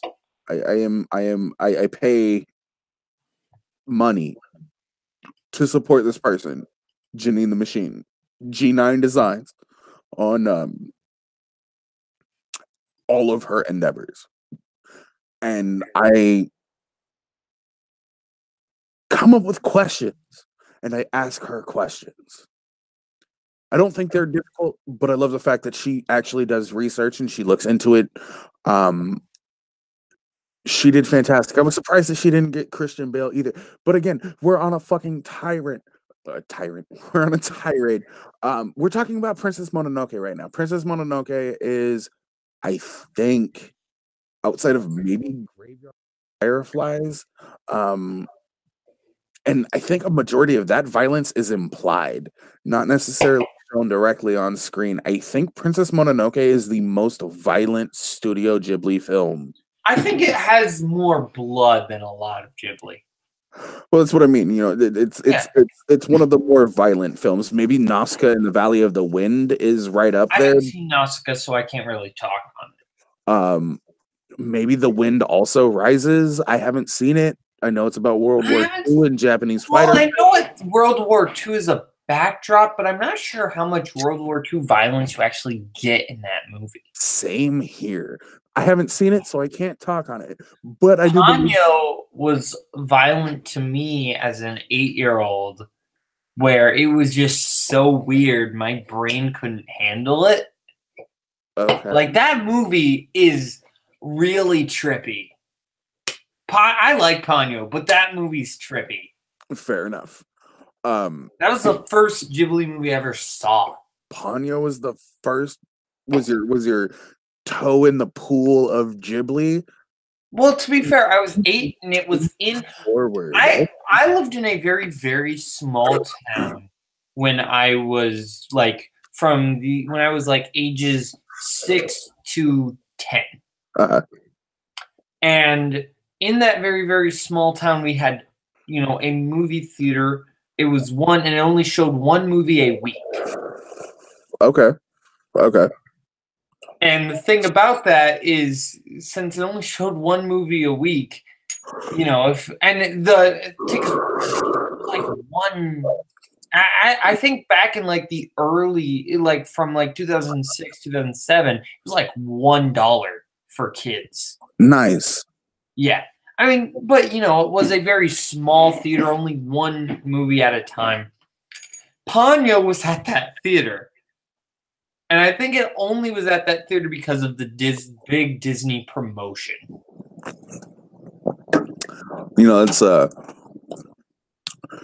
It's a boon, and it's a blessing and a drawback at the same time. For smaller studios like Ghibli who produce and make. I think it's good for them, but it's also like it's kind of detriment because people don't know what they're getting. I think honestly, something like Kiki would be great for like theater like that because it's fantastical, but it's like it's Ghibli's, at least as far as Miyazaki's work goes, probably the most tame movie as far as like the fantastical elements. It's his least weird movie anyway. Maybe Wind Rises, but it's definitely his least surreal. Ponyo, I would say, is surreal. I don't know. Spirited Away is surreal, but it's kind of like, okay, we've got the real world and we've got the fantasy world. It's very separated. Whereas the people who see these fantasy things happen, they react to them so oddly. Like when everybody's flooded, people are just kind of nonchalant about it when they're basically all their houses are flooded, or like that movie idea you just came up with? What? So that movie idea you came up with like 2 guesses ago about like movies that have similar plot lines? Yeah. Secret World of the Arrietty and like The Indian in the Cupboard. Fair enough, but to be fair, Secret World of Arrietty was based on like a book called The Borrowers that was made into a very bad kids movie with John Goodman and Jim Broadbent. Can you really name a good movie outside of The Big Lebowski that John Goodman? How dare you? I'm sorry. Dare you besmirch the good name of one of the finest character actors to ever grace our lives, Jay? I'm sorry. The Big Lebowski and Arachnophobia. Oh, and Red State. Inside Llewyn Davis, 10 Cloverfield Lane, Trumbo. I feel what like you're. Think. I was gonna say I feel like you're googling more movies to. No, I'm not. I am not. More upset. I will show you my screen. I will share my screen, and you can look. I don't know how. I'm trying to share my screen. Don't worry about it. I don't care that much. Look at the tabs. I've got college stuff. I don't. I've got Letterboxd. You're showing me all this shit I literally couldn't care less about right now. I know, but I want to prove that I'm not Googling the master. Anyway, I don't know how I'm the one who's sitting here getting drunk and I'm not the one running off on all of these goddamn tirades. Princess Mononoke is Sugar does things to me. Is that what you call him? Okay, so my guess for your number 5. No, I got to take that one out. I already said that one. Let's see, 1, 2, 3, 5, 6, 7, 8, 9, 10. 2, 4, 6, 8. Okay, that's where that came up. I gave you 11 movies. I must have added one then. Oh wait, no. No, I got it. I think your number 5 is Fantastic Mr. Fox. It is. Okay. Okay. And that did not make your list, I'm guessing. No, it didn't. Have you seen this film? I have seen this film. I'm not a big fan of George Clooney. And I'm going to guess you're not a big Wes Anderson fan. We've had this conversation before, and I'm about to make myself look very foolish. Don't even think about Boogie Nights. No, I wasn't thinking about Boogie Nights. Was he the one who did Grand Budapest Hotel? Yes. Okay. Yes. That's like, those are like the only 2 movies that I know him from. You haven't seen Royal Tenenbaums? Oh, yeah, no, there are too many Andersons. Yeah, he did that. It's not like I would have confused him with Paul W.S. Anderson, but... Steve Zissou? Looking for a zebra shark? I think so, yeah. Is it a zebra shark? Some shit like that. Moonrise Kingdom, The Darjeeling Limited. Nope. Rushmore, Isle of Dogs. Seen Rushmore. Won't watch Isle of Dogs. Why not? Because that movie just looks like ass. The movie was great. I enjoyed it. Do you think it's going to win Best Animated Feature? That's irrelevant. No, it's not. If I think it's going to win, that has nothing to do with what I think. Do you think it's going to win Best Animated Feature? No, I also don't think Wreck-It Ralph won Best Animated. Wreck-It Ralph did not win Best Animated Feature. It was the Best Animated Feature of 2012. I don't know about all that. It was not better than Brave. Wreck-It Ralph lost to Brave. I liked Brave. Okay, but it was not better than Wreck-It Ralph.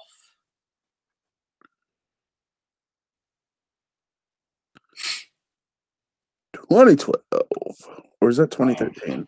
It's obviously 2013. 2012. Jay, don't check my Oscars facts. I'm gonna beat the crap out of Robert Parker when we play that Oscar game. I fucking hope so. Because okay, so name the best animated feature of 2012.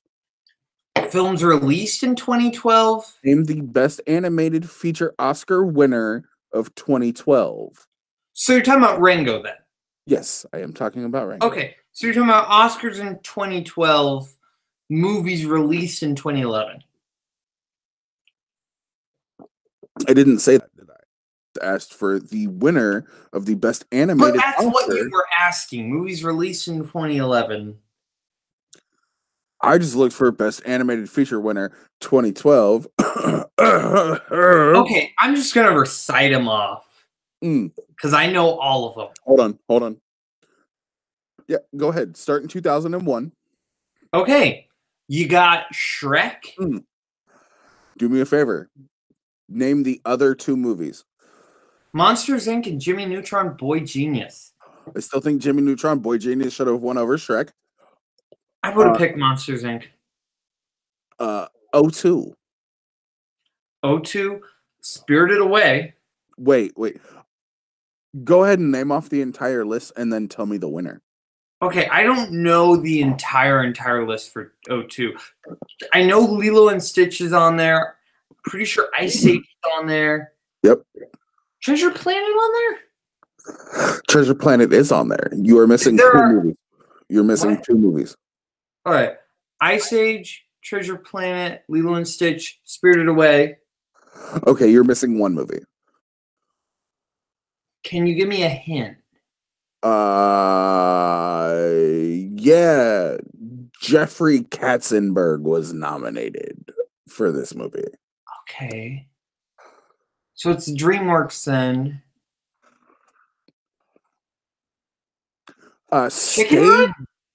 Stay Golden Pony Boy. Pony Boy. Stay golden, Pony. I know that. Pony Boy. Yeah, that's because that's a quote from Midnight Cowboy. But that's No, it's not. I know it from an animated movie. Stay golden, Pony Boy, and he says, "Pony Boy." I think you're thinking of a different movie.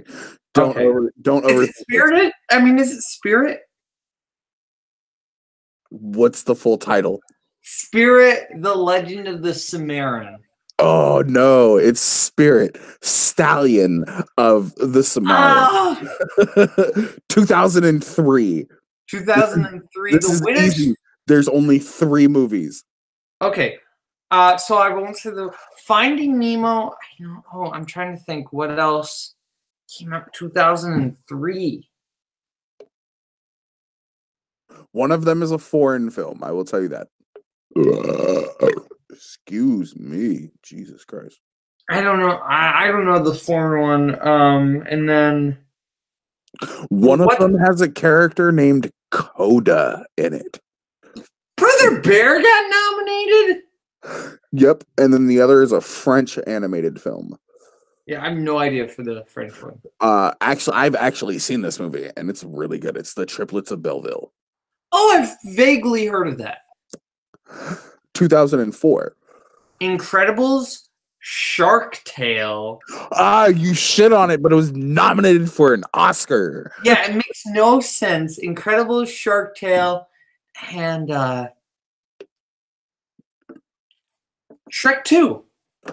Yes. 2005. Wallace and Gromit: The Curse of the Were-Rabbit. Howl's Moving Castle. Starts the 3rd best live action Batman. Yep. And then directed the 4th best Batman movie. The Corpse Bride. Yep. 2006. Okay. Another 3. Happy Feet 1. 3. Yep. Oh yeah. Happy Feet 1. Cars was nominated, and I want to say Monster House. I love the fact that you were so uncertain about it, but you're right. So, just as a Monster House was written by what sitcom writer? No. Gil King. Dan Harmon. Oh, that's right. I was listening to a fucking Harmontown the other day where he mentioned that. Okay, so from now on, what I want you to do is I want you to name the winner first. Okay. Ratatouille won. What are the other 2 movies? Or 2007. Ponyo wasn't nominated till later. 2007, Ratatouille.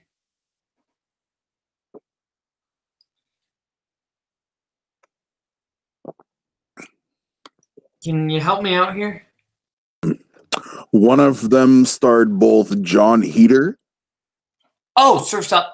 And then the other, I do believe, is another foreign film, as a matter of fact.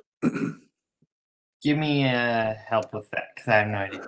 Starts with a P. Oh, Persimmon? Persepolis. It is not Persimmon. It is Persepolis. 2008. I need, for this one, just to be a dick about it, who won? For the winner? Yeah, and director. Okay, well, the WALL-E was directed by Andrew Stanton. Ooh, very nice. What were the other? Did he win for that as well? It doesn't matter. He made the movie. He won. Yeah, okay. And then the other ones were 2008.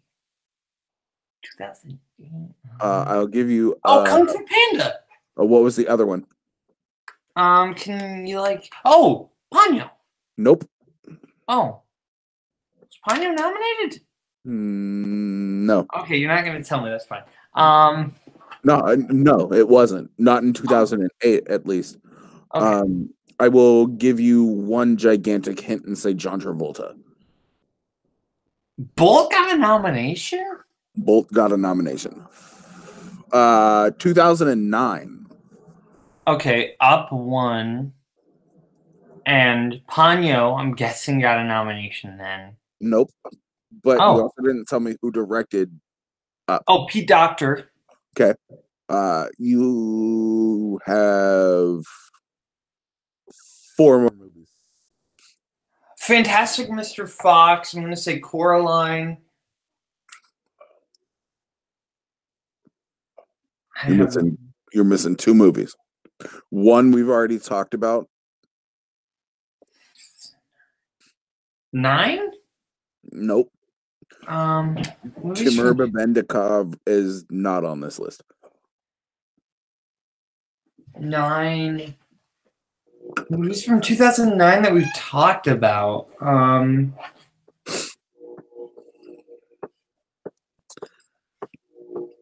Give me a hint.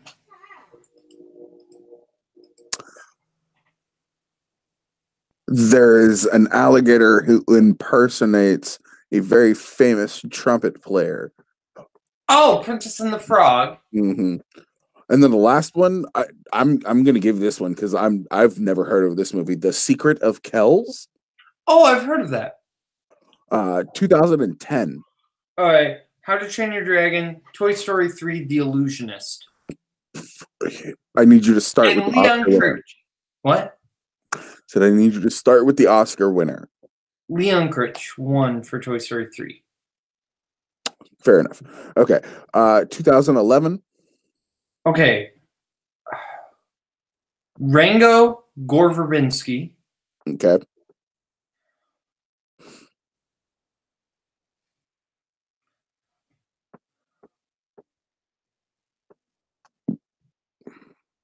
Kung Fu Panda 2? Is one of them, yes. How many more are there? 2. 3. Oh, 3. 3. Help me out with... If you speak French, this will be easy. Un chat in Paris. I don't know. A Cat in Paris? Ooh, very nice. You got that right. This sounds like a Gen 3 Pokemon. The grass type Gen 3 Pokemon. Okay, give me a second. Gen 3, that's Ruby and Sapphire. So and Emerald, bitch. And Emerald. So you've got... Oh, Trico. Ooh, no, maybe it's a Gen 2. Chikorita? Uh-huh. Chico and Rita is the name of the film. Did Mary Max get a nomination? No. The last one is a movie where the individual is based by Antonio Banderas. Puss in Boots got a nomination? Fucking Puss in Boots got a nomination, right? Okay. 2012. 2012, Brave won, and I can never remember who directed Brave. Mark Andrews and Brenda Chapman. Yes. And then Wreck-It Ralph, Pirates, Frankenweenie. What's the one movie that should have won for the 2012? Wreck-It Ralph. No. Excuse me. There's one more stop motion movie you are forgetting on that list. That was the best movie, the best animated movie of 2012. 2012 stop motion. I have no idea. Paranorman. Oh yeah, I always forget about Paranorman. We will continue this later. Let's move on to number 4. Yeah, we spent a long time on this game. Yeah, that's completely fine. My number 4 guess is irrelevant because you said it already. I thought it was your number 4. I said the Iron Giant. That's my number 10. I know. Oh, what? That's what I'm saying. Oh, like, you already said it. Well, you want to change it to something? Ooh, give me a hint. Oh, I thought this was going to be your number 10. Yeah, no, I don't remember that far back. I've been drinking too much. Okay, it's Inside Out. Oh, yeah, I wouldn't have put this movie that high up on any list. I love this movie. I love it. I love it. I love it. Joy the manipulative as fuck. It really, I don't care. I fell for it because it's also like really profound about emotions. Honestly, I like they do outside of the movie. Like I like the fact that this has helped um clinical research trials and children who have like autism spectrum disorder be able to identify their emotions a lot more. I thoroughly enjoy a movie that helps promote like wellness when it comes to mental illnesses. I think that's a fantastic I move. also think just the importance of not being ashamed of sadness. I think that's something that not even like people on the spectrum, just everybody, because I think a lot of us will kind of really hide away our sadness and really trying to project these like I think that's literally just a shortcoming of Americans in general. I think it's a shortcoming of wanting to look like you're put together. There's just a very large picture where everybody seems to have to need to make sure that their persona or their public image is this pristine thing. And you know what? Sometimes it's not. And there's nothing wrong with that. Yeah. Emotions run rampant and And emotions that's why run Inside Out is important. I think it really does this. Like, this is something we've seen before a lot. We've seen these little inside the mind in like every Disney Channel sitcom. We've seen Osmosis Jones. Look here, don't you besmirch the name of Osmosis Jones. I was not going to besmirch the name of Osmosis Jones. I was not going to talk on the quality of Osmosis Jones, but since you're now bringing it up, look here. Not a great movie. Fuck you. You're a horrible person. This is a great movie. Osmosis Jones is a great movie. Watch, I'm about to get really edgy. Watch me get really edgy. Are you about to give us a fucking hot take? That's not even my middle finger. You hit me with the Homer Simpson, and you ain't even had the balls to give it the actual middle finger. No, I like Inside Out. It didn't make my list. It's top 15 though. It really is. Okay. Like I said, emotional impact. That looks weird. Emotional impact. This movie did a lot. This movie actually helped me to figure out a way to not necessarily compartmentalize emotion, but it made me understand that maybe compartmentalizing emotions isn't necessarily the best. You can't just file the base emotion or reaction of something into a certain thing. You have to be able to process it the entire way through. And I love movies like this. I love how you're being really profound right now, and I'm still laughing about how I was fingering the air. That's completely fine. You can go ahead and play the piano backwards on. Well, I'm glad I have your approval. If I didn't do it, somebody else would, and I'm glad it was you. What the action?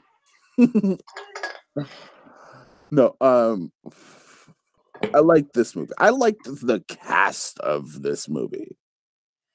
You know, you've got Amy Poehler, you've got Bill Hader, Phyllis Smith, Mindy Kaling, and Bruce Black.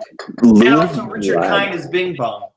Bro, stop bringing up Bing Bong, bro. You're literally tearing open an emotional fucking rift in my soul that I Who's thought your I had. friend who likes to play? Stop it. Don't be that person. You don't want Bing to see a bong, grown fat man. bing You don't want bong. to see a grown fat man cry on YouTube. Don't do that shit, bro. Don't do that. Don't fucking hit me with the take her to the yeah, no, Oh, don't I was be gonna that do it. I was dick, gonna do it. bro. I was gonna Don't make you be cry. that dick, bro.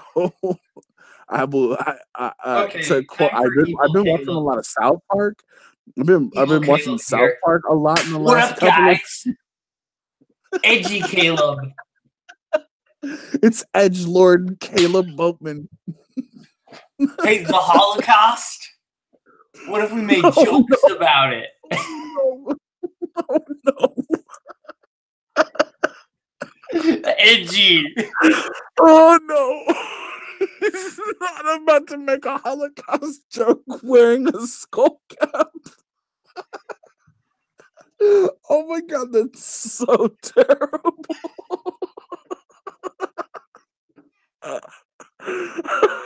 You go away now. Oh my god, you had the fucking I don't know what that was. Oh my god, that's too much. That's not funny, but the worst part about it is it's so funny. 9/11. Oh my god, no, stop.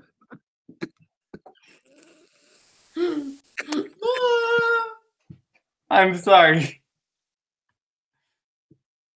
I took it too far. I don't know what that was. He got too deep into the character. Sometimes you just can't separate the art from the artist. Woody Allen is a hero. Oh my god, what?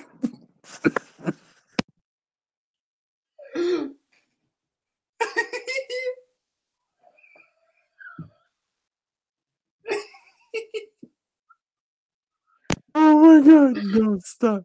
Stop, you're killing me. I'm dying slowly. I'm dying. Stop. That's fun. We need more of normal Caleb, edgy Caleb. We need just a podcast. Oh my god. Or just we do have a podcast. What am I talking?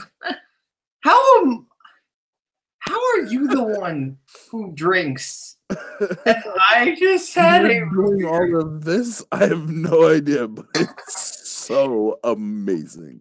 I fucking love it. I forgot. Okay, no. Your number 5 was Hurricane Katrina was my favorite holiday. Stop.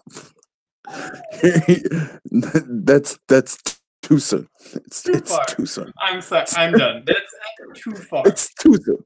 It's too soon. I'm yeah. sorry. I went. To be fair, that's edgy. That's edgelord Caleb. Well, edgelord Caleb is Jesus Christ Caleb wrapped into one. Son of a bitch. Okay. We don't. This is why we don't reverse the cap ever. You've got to keep it like that. Was Fantastic Mr. Fox, right? I think it's impossible to know.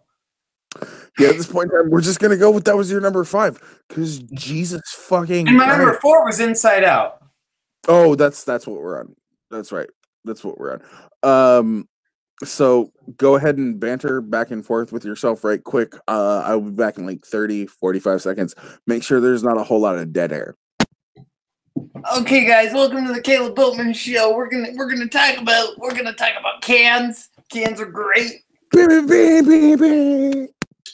Cans, you can turn them into people if you have enough cocaine. I don't know what I'm doing. Help. Okay, guys, we're gonna count down the top 5 reasons I should go to sleep right now. Number 5, I got class in the morning. I gotta be up early. It's number 5. Number 4, I'm embarrassing myself. Number 3, somebody's gonna take those clips out of context. I'm gonna look really insensitive. Number 2, I'm worried that I actually was being kind of insensitive. And number 1, I'm just a dummy. So, top 5 reasons why I should go to sleep. Play me out, Paul. Holy crap, that door opened on its own. Jay's door just opened. He's got a ghost in his house. Wow. Okay. Now we're gonna play top 5 reasons why I am the worst. Okay, we're gonna play that game. Number 5, I talk way too much. Number 4, I talk way too much. Number 3, I talk way too much. Number 2, hemorrhoids. I don't know what I'm doing. Please send help. Can we get please send Cody Newberry or Brooklyn Vale to help me and to make this not be the worst. I'm so bad at this. I'm tired and I'm not funny. I need help. God, I hope you haven't said anything stupid while I was gone. Oh, I have. Kind of assumed that. You're going to want to mark how long we've been doing this and go back to the timestamps. I count down the top 5 reasons I should go to sleep and the top 5 reasons I'm the worst. So, I'm pretty sure you just named things twice. No. They were 2 different things. Okay, so your last one was Inside Out, and that was your number 4, correct? Yeah. Okay. Yeah. I'm tired. Almost guarantee you, and we're getting there. This is my top 4, and then we're into the top 3. I took it too far when we need to just get rid of Edgy Caleb. I really took it too far. Edgelord Caleb might not make a comeback until he's gone through some PC training. No, Edge. We're changing it now. Edgelord Caleb is now politically correct. Caleb.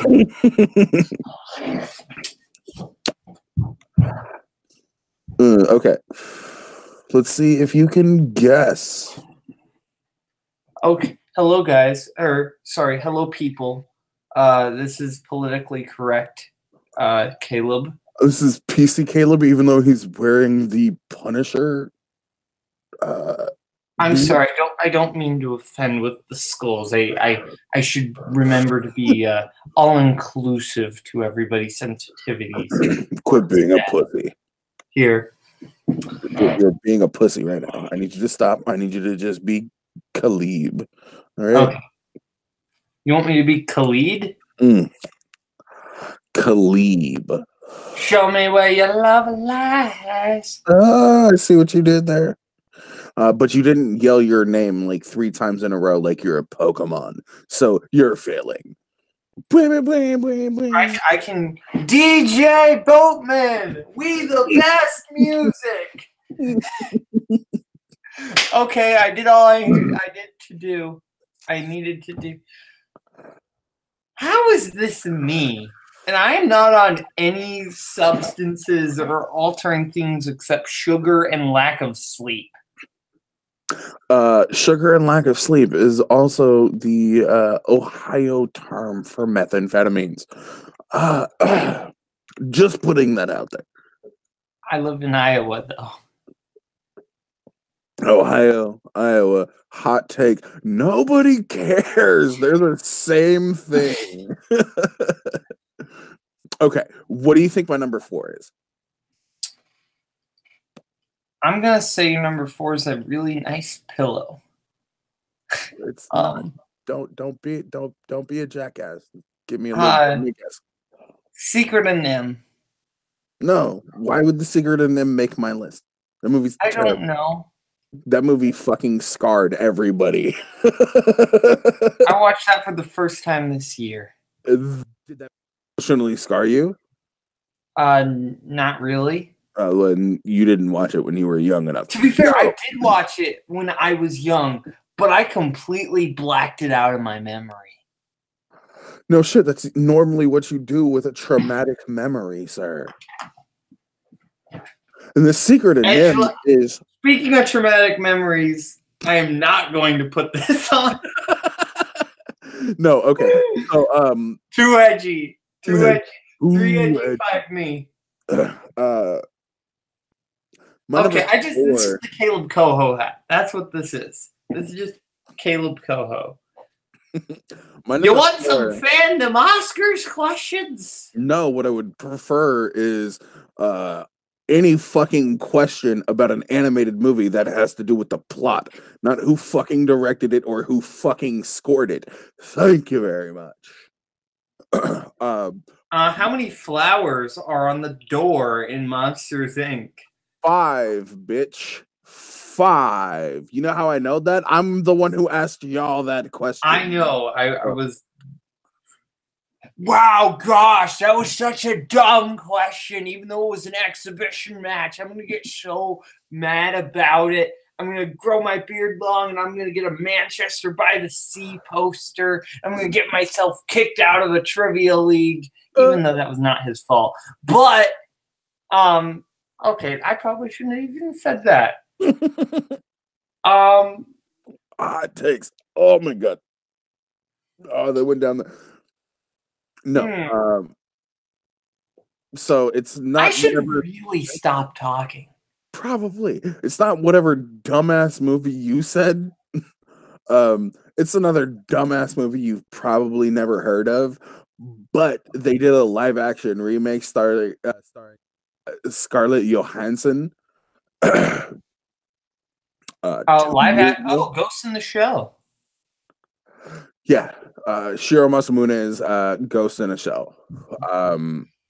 He didn't direct the movie, I don't think. I can't remember, but he's the dude who wrote the manga and the anime.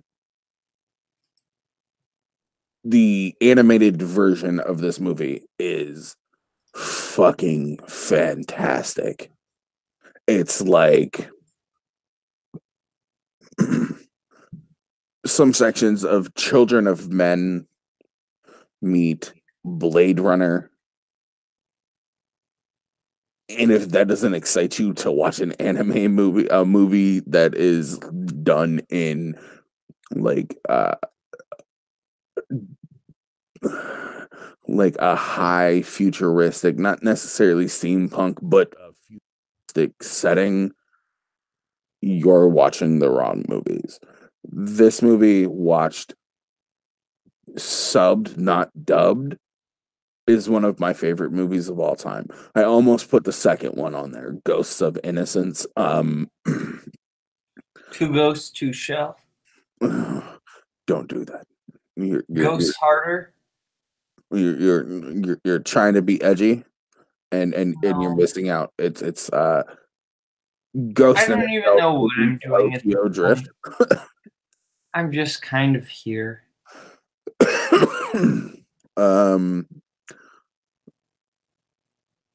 Go watch Ghost in a Shell. Literally, that's all they can tell you. If you've watched any of the anime that Cartoon Network has done, it's worth it. Yeah. So my guess for your number 3, you already said it's not. So I'm gonna change it from Toy Story 3 to Toy Story 2. Wait, was that Ghost in the Shell your number 3 or number 4? It was my number 4, but you went first. So you went first. How did we get out of order? You went first. I guessed first, but you went first. You guessed first, which means that your number 4 went before mine. Okay, fair enough. My number. How am I'm the one keeping this on the track, and I'm the one who's been drinking for the last 2.5 hours. I Anyway, think I'm having a legit mental breakdown. that's completely fine. You go ahead and continue to have that while we enter into our number three, our three, Okay, two, make your and guess for one. my number 3. Toy Story 2. That is incorrect. Toy Story 2 not make my list. I didn't have enough Pixar movies. Why? Beauty and the Beast. The anime 91. No, no, we're not going to talk about this. Why not? Because this movie doesn't. No, go ahead, talk about it. I'm not going to be that guy. I would not. I'm not gonna say that because that even sounds weird. But I will say that this movie and I have a long history. My parents' first Yeah, date. we get it. Emma Watson gave you a hard on in 2006, and then you went back and rewatched our 2014, and then you went back and rewatched the original. God, dude, Do calm you down. need this right now? Do I need to mail you this? I have one. I just have to find it. I think you should go find it. That wasn't a hot take. I don't think it was hot take as much as it was edgy. Fair enough. Okay, anyways, 1991's Beauty and the Beast. Talking about 6-year-old me popping boners, that's creepy. Look, I never said how old you were. You're the one You who said 2006. You're the one who brought age into it. You're the one who made it weird. You're the one who made it weird. Jesus Christ, tell me why you like this movie that came out 9 years before you were born. I like this movie because Belle is like the best Disney princess. Why? These characters are great. Yeah, you're right. We don't need to talk about this movie too long. Why is Belle the best Disney princess? Because she's like Because she can read. Not just because she has like a desire, but she has an amount of intelligence to her. But she also doesn't have a like self-importance as much to her. She just seems kind of like her own personality. She has like a defined personality while still being like independent of like. I mean, she has her own personality until like 20 minutes into the movie when she starts suffering from Stockholm syndrome. That is not even true. That movie takes place they genuinely fall in love. Mm. Okay. You're going to tell me that that's not Stockholm syndrome? I'm going to tell you that's not Stockholm syndrome, and I'm going to point you to a video by Lindsay Ellis. Fuck that person. I don't know who it is, but go ahead and plug them real quick while I grab my next. I'm not going to plug Lindsay Ellis because she's. Give her at least a shout out. Jesus Christ, you said her fucking name. You might as well. Lindsay Ellis, she used to be the nostalgia chick of Nostalgia Critic fame. Fuck the Nostalgia Critic. That guy's an asshole. No, he's not. Okay, the company was, but not him. And anyway, Lindsay Ellis was like one of the people leading the charge against Channel Awesome. But also, Nostalgia Critic still makes good content. That's like saying PewDiePie still makes good content. Fuck PewDiePie too. Hashtag hot takes. Oh, Did somebody say PewDiePie? You're not Norwegian nor Nazi enough to even try that, so just stop right now. I wasn't gonna actually say anything. Okay. What do you think? But also, I am at 25% Norwegian, and PewDiePie is Swedish. So the facts don't care about your feelings. Did somebody say Ben Shapiro? Stop! You're being retarded right now. Okay. What do you think my number 3 is? Is it Ben Shapiro? Don't be an asshole. Okay. We're not getting political right now. I'm just joking. I'm sorry. I know. We'll save that for another episode. We're not doing a political So episode. we definitely are doing a political. We are episode. not. We definitely. I'm are. already on We're thin ice. on everybody. I am already on thin ice for That's what cool. this hat is doing to me. Anyway, I'll Land Before Time. No, didn't make my list. You got mad at me for not having seen that movie. Because you need to see that movie. It's a great fucking movie. Well, then why wasn't it on your list? Because it's my number 12. Fair enough.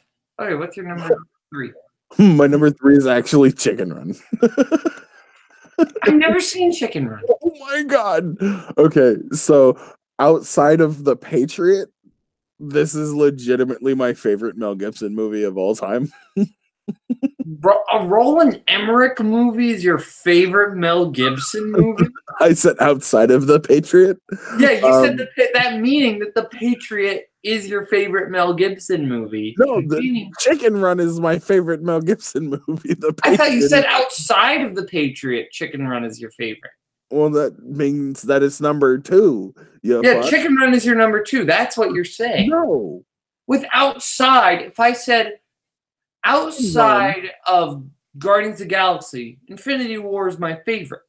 That means that Infinity War is my number 2. 18 movies to choose from when you say outside of the Guardians of the Galaxy. Yes, that would mean that outside of Guardians of the Galaxy, Infinity War is my favorite. Meaning that with the exception of Guardians of the Galaxy, Infinity War is my favorite. I think that Guardians of the Galaxy is better than Infinity War. We are saying outside in completely different. Outside is the same as an exception to. That's the same thing. Look, well, I'm not gonna make it to class tomorrow. Anyways, no, Chicken Run is one of my favorite I can't say live action, stop motion movies of all time. Whether it's Mr. and Mrs. McCready looking at the chickens saying, those chickens are up to something, or whether it's Rocky, Mel Gibson's cock character, falling off of a truck and landing in this chicken coop. This is a movie that I have seen, but I have not seen it since I was like 5. So it's been a very long time. This is such a good movie. Yeah, I've just never seen it, so I can't really comment. I love this movie more than I love any Wallace and Gromit movie. Also, did somebody say Mel Gibson? Unless you're about to do everything you're about to say in an Australian accent, I would suggest you stop. Good day, mate. It's me. Stop. No, don't do it. I was gonna stop, and then you told me to stop, and I'm an edgelord, and I don't do what people tell me to, even if it's common decency. You sound like an incel right now. Yeah, so my guess for your number 3 movie would be... No, you're guessing my number 2. Oh, am I guessing your number 2? Mm-hmm. Well, shit, I already guessed that. So, give me... You've not guessed my number 2 yet?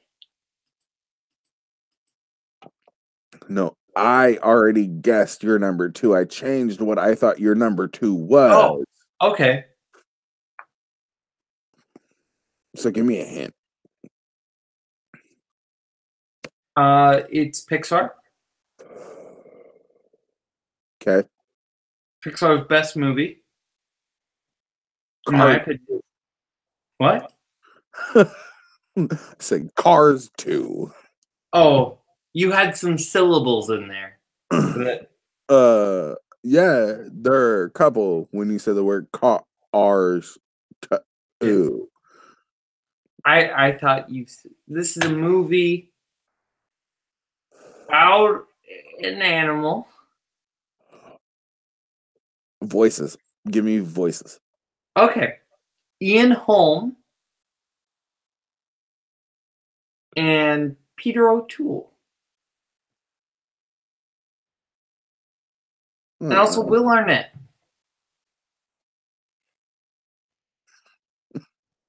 I ain't forgetting the main people. I'll say that. No. No. Ian Holm. Ian Holm is Skinner. That's the name of his character. No, this is not the movie I think that you're thinking of. What movie do you think I'm thinking of? I think you're thinking of The Secret of Nim. That's not a Pixar movie. I said Pixar. Oh, I didn't hear you say Pixar. Yeah, Pixar. Ooh. That's why you said Cars 2. Ratatouille? Yeah. Is it really Ratatouille? Ratatouille is my favorite Pixar movie. I love Ratatouille. Is it really? I love Yeah. that movie. Don't get me wrong, dude. I love Ratatouille. I Yeah. didn't realize Ian Holm was in that movie though. He's the evil chef. That's Ian Holm. Is it really? Yeah, no, Wow. that's Ian Okay. Holm. Shows how well I would do if they asked me who fucking started. Wow. I want to play you in fandom so bad. I don't think you do. Honestly, I do, because like that's the thing is, IG is different from fandom. Fandom, it's so Oscar and soundtracks and directors and all that I think I actually have a fighting chance. And Pixar and DreamWorks are in there. I think I have a fighting chance against you. Yeah, but they also added Rocky. You know what? You know what I'll do when I wake up tomorrow? I will fucking hit up Coho and see.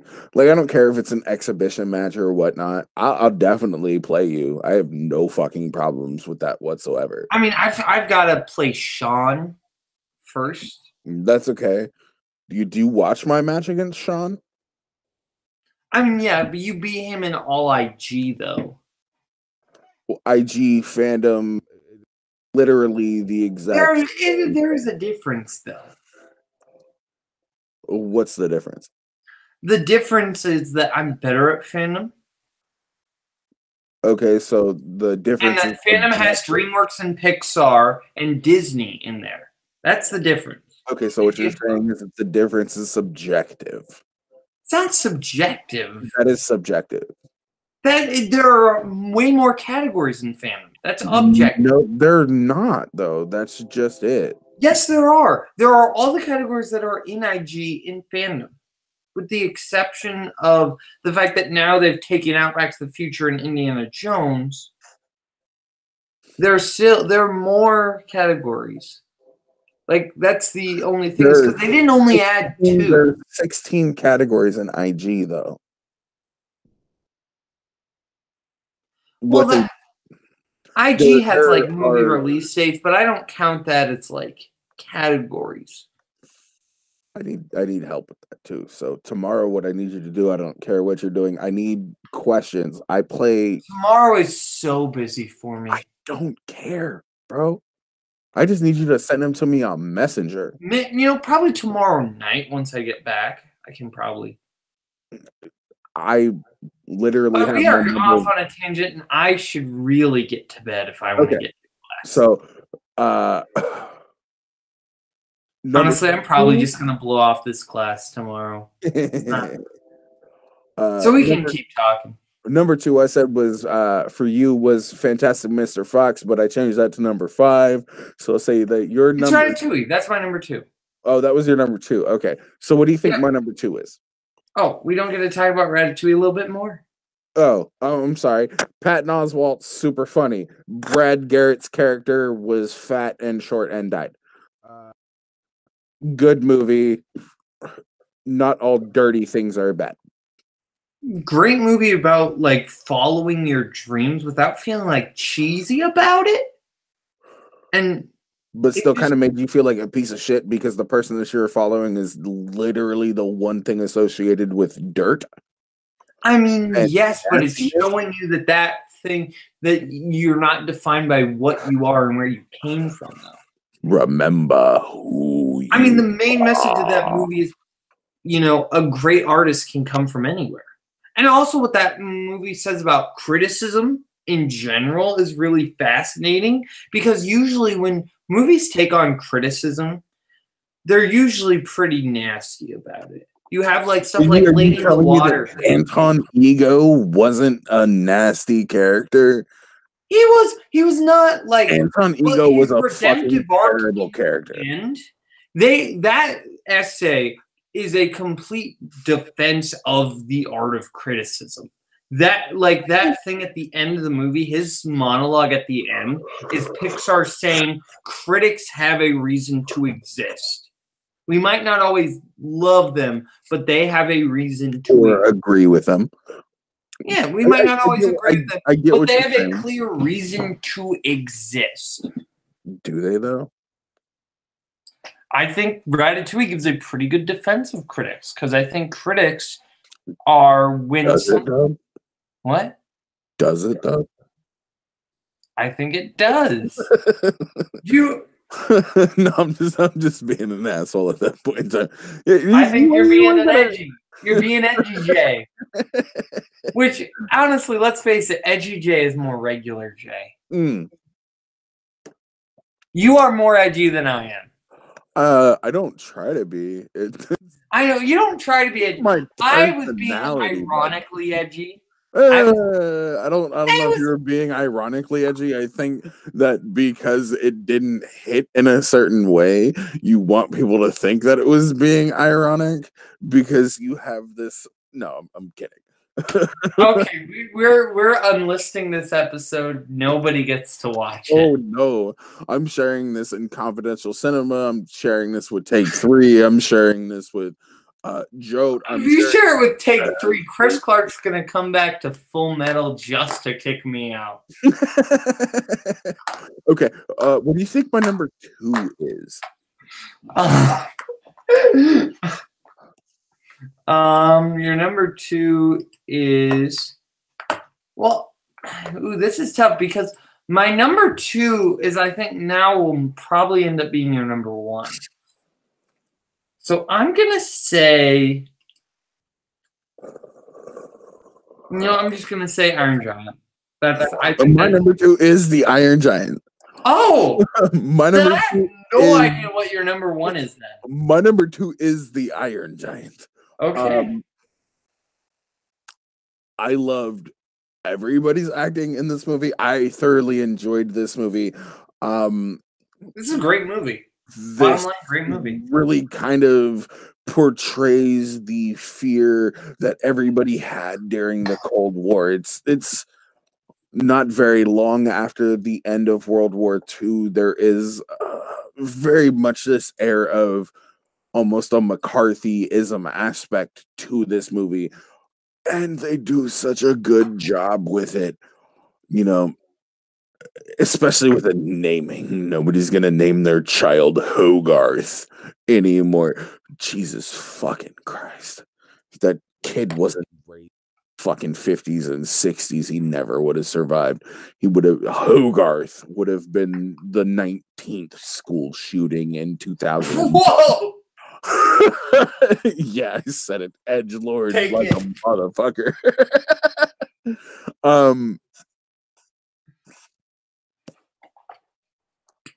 The Iron Giant. I'm gonna be not as controversial as that right now, but stop covering your camera. Quit being a little bitch about it. God. The Iron Giant is the movie that actually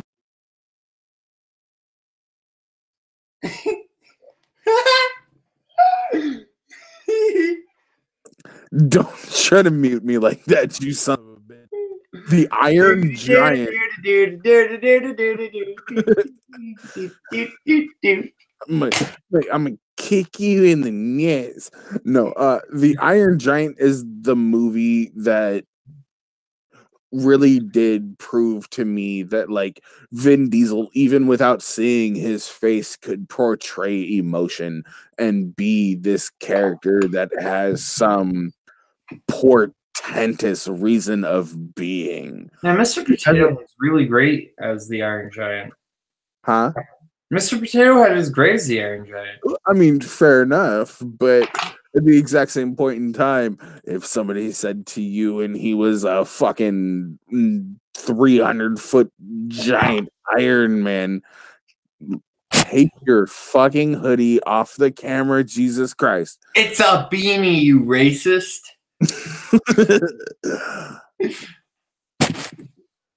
Take it off the camera. Don't be a dick. We only have like 20 minutes left. Don't be that guy. Don't be that guy. You stay. I go. What is that from? I am Superman. Oh, yeah, that's Iron Giant. Never mind.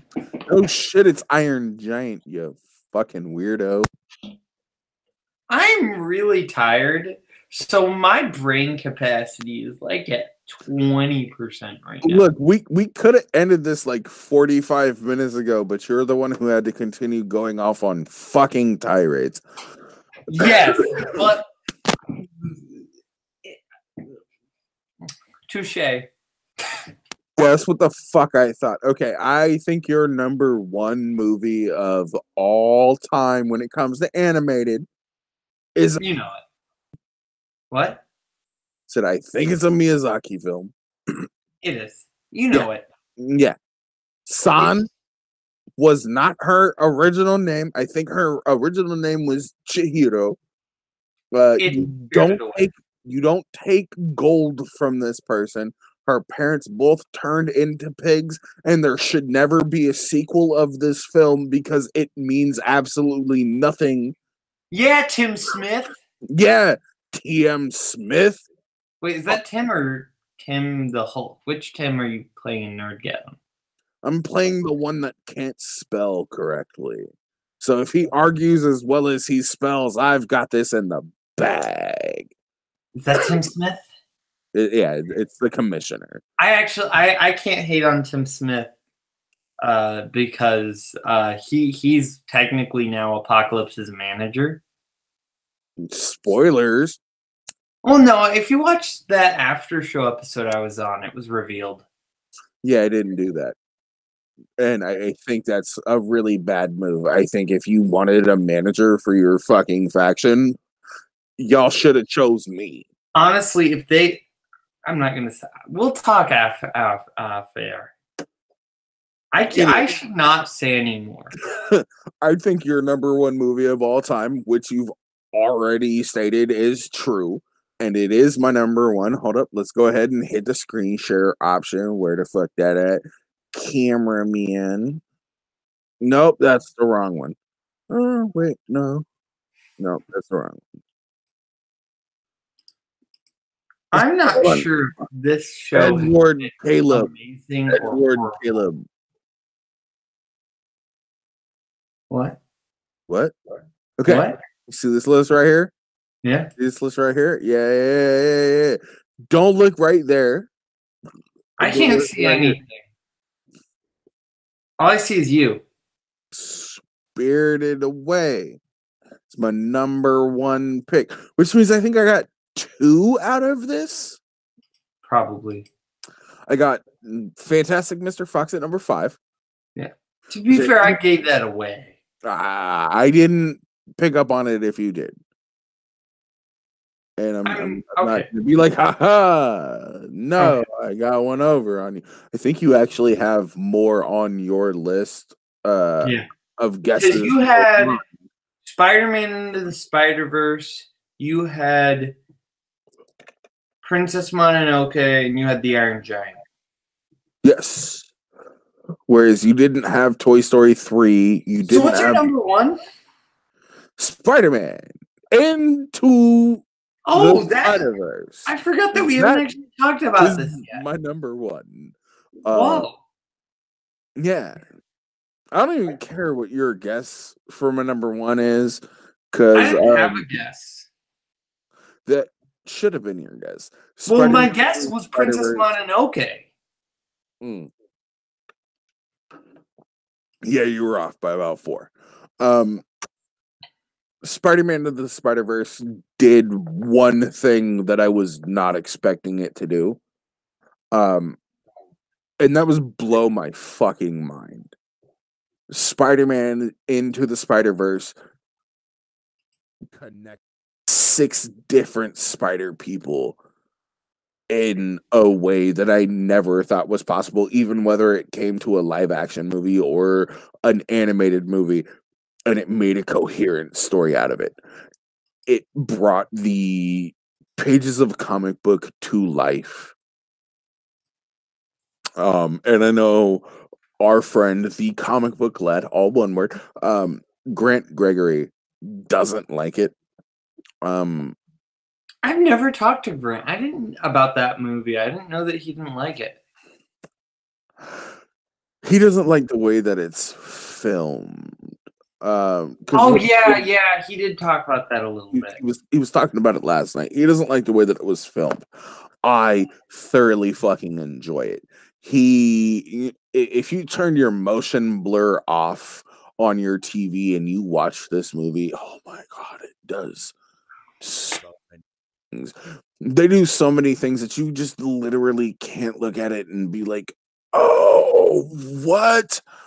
There's a portion where they go into the Alchemax facility, and you've got Peter B. Parker and you've got Miles Morales following him in his fucking second-rate costume. I'm not even gonna bring up the Stan Lee cameo, because the Stan Lee cameo, legitimately, I watched this movie like 3 days after it came out, and that Stan Lee cameo fucking broke me, dude. I broke down crying. But there's a scene when they're leaving Alchemax, after all this bullshit, and Peter B. Parker's broken down his entire plan, and Miles is supposed to be his backup, but he ends up following him in, and you get this little interaction where he's like, "See," he's about to say, "You've got 24 hours," and you've got Leah Schreiber as fucking Kingpin saying, "You've got 24 hours to get this working," and he's just like, "See," see. Catherine Hahn does a great job as a villainess in this movie. But when they're running away from the entire facility and they bust into the cafeteria, Miles picks up a bagel, right? And then every scientist in there pulls out a different weapon. They run through these double doors, and right before Peter B. Parker teaches Miles Morales how to whip and release, Morales turns around and throws the bagel that he picked up at a scientist. And there's a little action above his head after he's thrown it, and it hits the scientist on the head, and it just says bagel.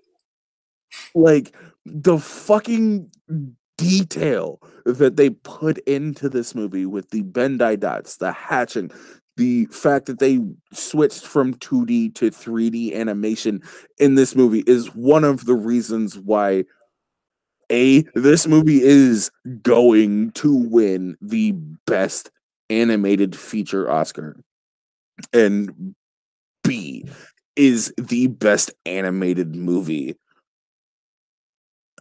in at least the last 10 years.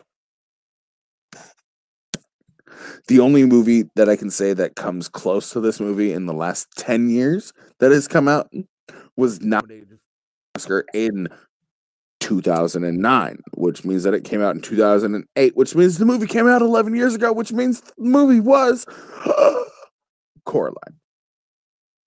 Coraline was 2009. It was nominated in 2010. Came out in 2009. Nothing to do with 2008 with Coraline.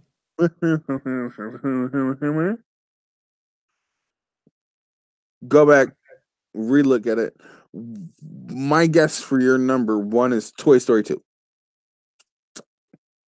My number one is Spirited Away.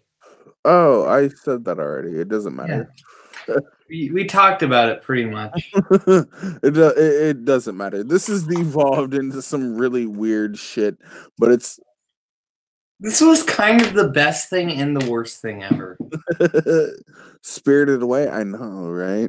No, I meant no. I know. this This is taking like 3 hours because we got up on some fucking. Yeah, we started at like 11:30 my time, and it is 2:15. This is one of my favorite things. I love animated movies. I didn't expect this to go that long. I didn't expect us to get as lost as we got on this fucking trail. But Jesus Christ, dude, I never expected certain movies that came up on your list. Like I had wholeheartedly expected to see Tintin on your list. I'm not gonna lie. I don't know why you think like I haven't talked about Spielberg that much. I don't care. I don't know why you think I'm like such the Spielberg nut. I like Spielberg. I don't even think it comes down to that. I think it just comes down to the fact that like we kind of have ideas when it comes to animated movies. Like I literally took, if I had to remove Chicken Run, which was my number 3 movie, off of my list and put an anime movie into that spot, what do you think that anime movie would have been? Kiki. Ooh, no, I wouldn't have gone Ghibli again. Actually, not another Ghibli then? Yeah. Akira? It would have been Akira. I literally took Akira off my list and was like, oh no, I like Chicken Run. But I like Chicken Run for a different reason. But I've never seen Akira. Oh, I've never seen Grave of the Fireflies either. Don't do that to yourself. Do that to yourself. I want to watch it though. Do that to yourself, but don't do that to yourself. What I would really like to do is get you and Dom together to watch Akira, because I'm pretty sure Dom's never seen it either. We should do that, like legitimately. I could do it like Thursday night. We should legitimately try to do it sometime this weekend. I don't know if we can do it Thursday. I can do it Friday. I can do it this weekend. I will hit Dom up tomorrow and see what he's got going on. I know he's going back to school. I would very much like to do that. It's been a decade since I've seen Akira, but we are entering into 2019, so I would like to watch. What I would like to do is watch like movies that are set in 2019 at some point during 2019. So I would definitely like to watch like Akira. I would definitely like to watch Blade Runner again. I love Blade Runner. I know everybody has this big ass Blade Runner where it fucking runs a little too long, but it's one of my favorite Harrison Ford performances. And it gives me one of my favorite monologues of all time. Like tears in rain. I've seen attack ships burning. Rutger Hauer. Off of the shoulder. It's 2:19 in the morning. So many lives gone. Well, good night. Like tears in the rain. So, let Lil Boat fake die, but this has been Burnz and the Boatman talk. Lil Boat, real quick, you put on your edgelord cap again. Let everybody know where they can find you. No, I said before. Oh, before. He said, don't listen to anything he said after he puts the cap on. I'll put the good side on. You can find my band, The Forks. He means the canceled side, but anyways. What? Wait, what? What's Co's band? I thought Co's band was called The Forks. I just meant that Daredevil was canceled. Canceled, not cancer. Yeah. Maybe I should be wearing the beanie. You got eye cancer. Well, they got ear cancer just from listening to that son of a bitch. Speaking of cancer. He went there, and I still haven't watched the second season of any of the canceled. I haven't even watched an episode of Daredevil, baby. Oh, you're fucking missing out, bro. Shut up and tell people where they can find you so you can go to fucking sleep. All right, find me. All I really care about right now is follow me on Letterboxd. Caleb Boatman on Letterboxd. Do it. He's not nearly as funny on Letterboxd as he is here, so don't do that. But follow. Have you even read any of my reviews on Letterboxd, Jay? No, I don't follow you on Letterboxd. Yes, you do. Well, apparently I follow him on Letterboxd, but that doesn't mean You that do follow me on Letterboxd. I don't know. The last thing I put up on Letterboxd was a very, very drunken review of Spider-Man Into the Spider-Verse, and like I felt like I got too much into like detailing about what the plot was, Yeah, and follow me on Letterboxd. And then I tried to go more about it, but it went from this very succinct thing where I was like on point to I don't know what the fuck I'm talking about in about 2.5 sentences. So yeah, that doesn't mean that Spider-Man Into the Spider-Verse doesn't deserve a 4.5-star rating like I gave it. Cause goddamn, it deserves a 5-star, and that watch that bitch win the Oscar though. But like I say in every single one of my trivia matches, all of the good people already know where to find me. For the rest of y'all, the blackguards, the bastards, the degenerates, you can find me on different places, and I'll probably tell you where that is later, or you can find them in the links. But it's too fucking late right now, so we're gonna get the fuck out of it. So, for Lil Boat, I'm Jay Burnz. Bang. Yeah, he's done. I thought you were gonna cut it off right as I did this. That would have been cool. I mean, I wasn't. I mean, let's try it again since we're live. Okay. For myself, Jay Burnz, and Caleb Lobo Boatman, we're the fuck out of here. Okay, and. Ow.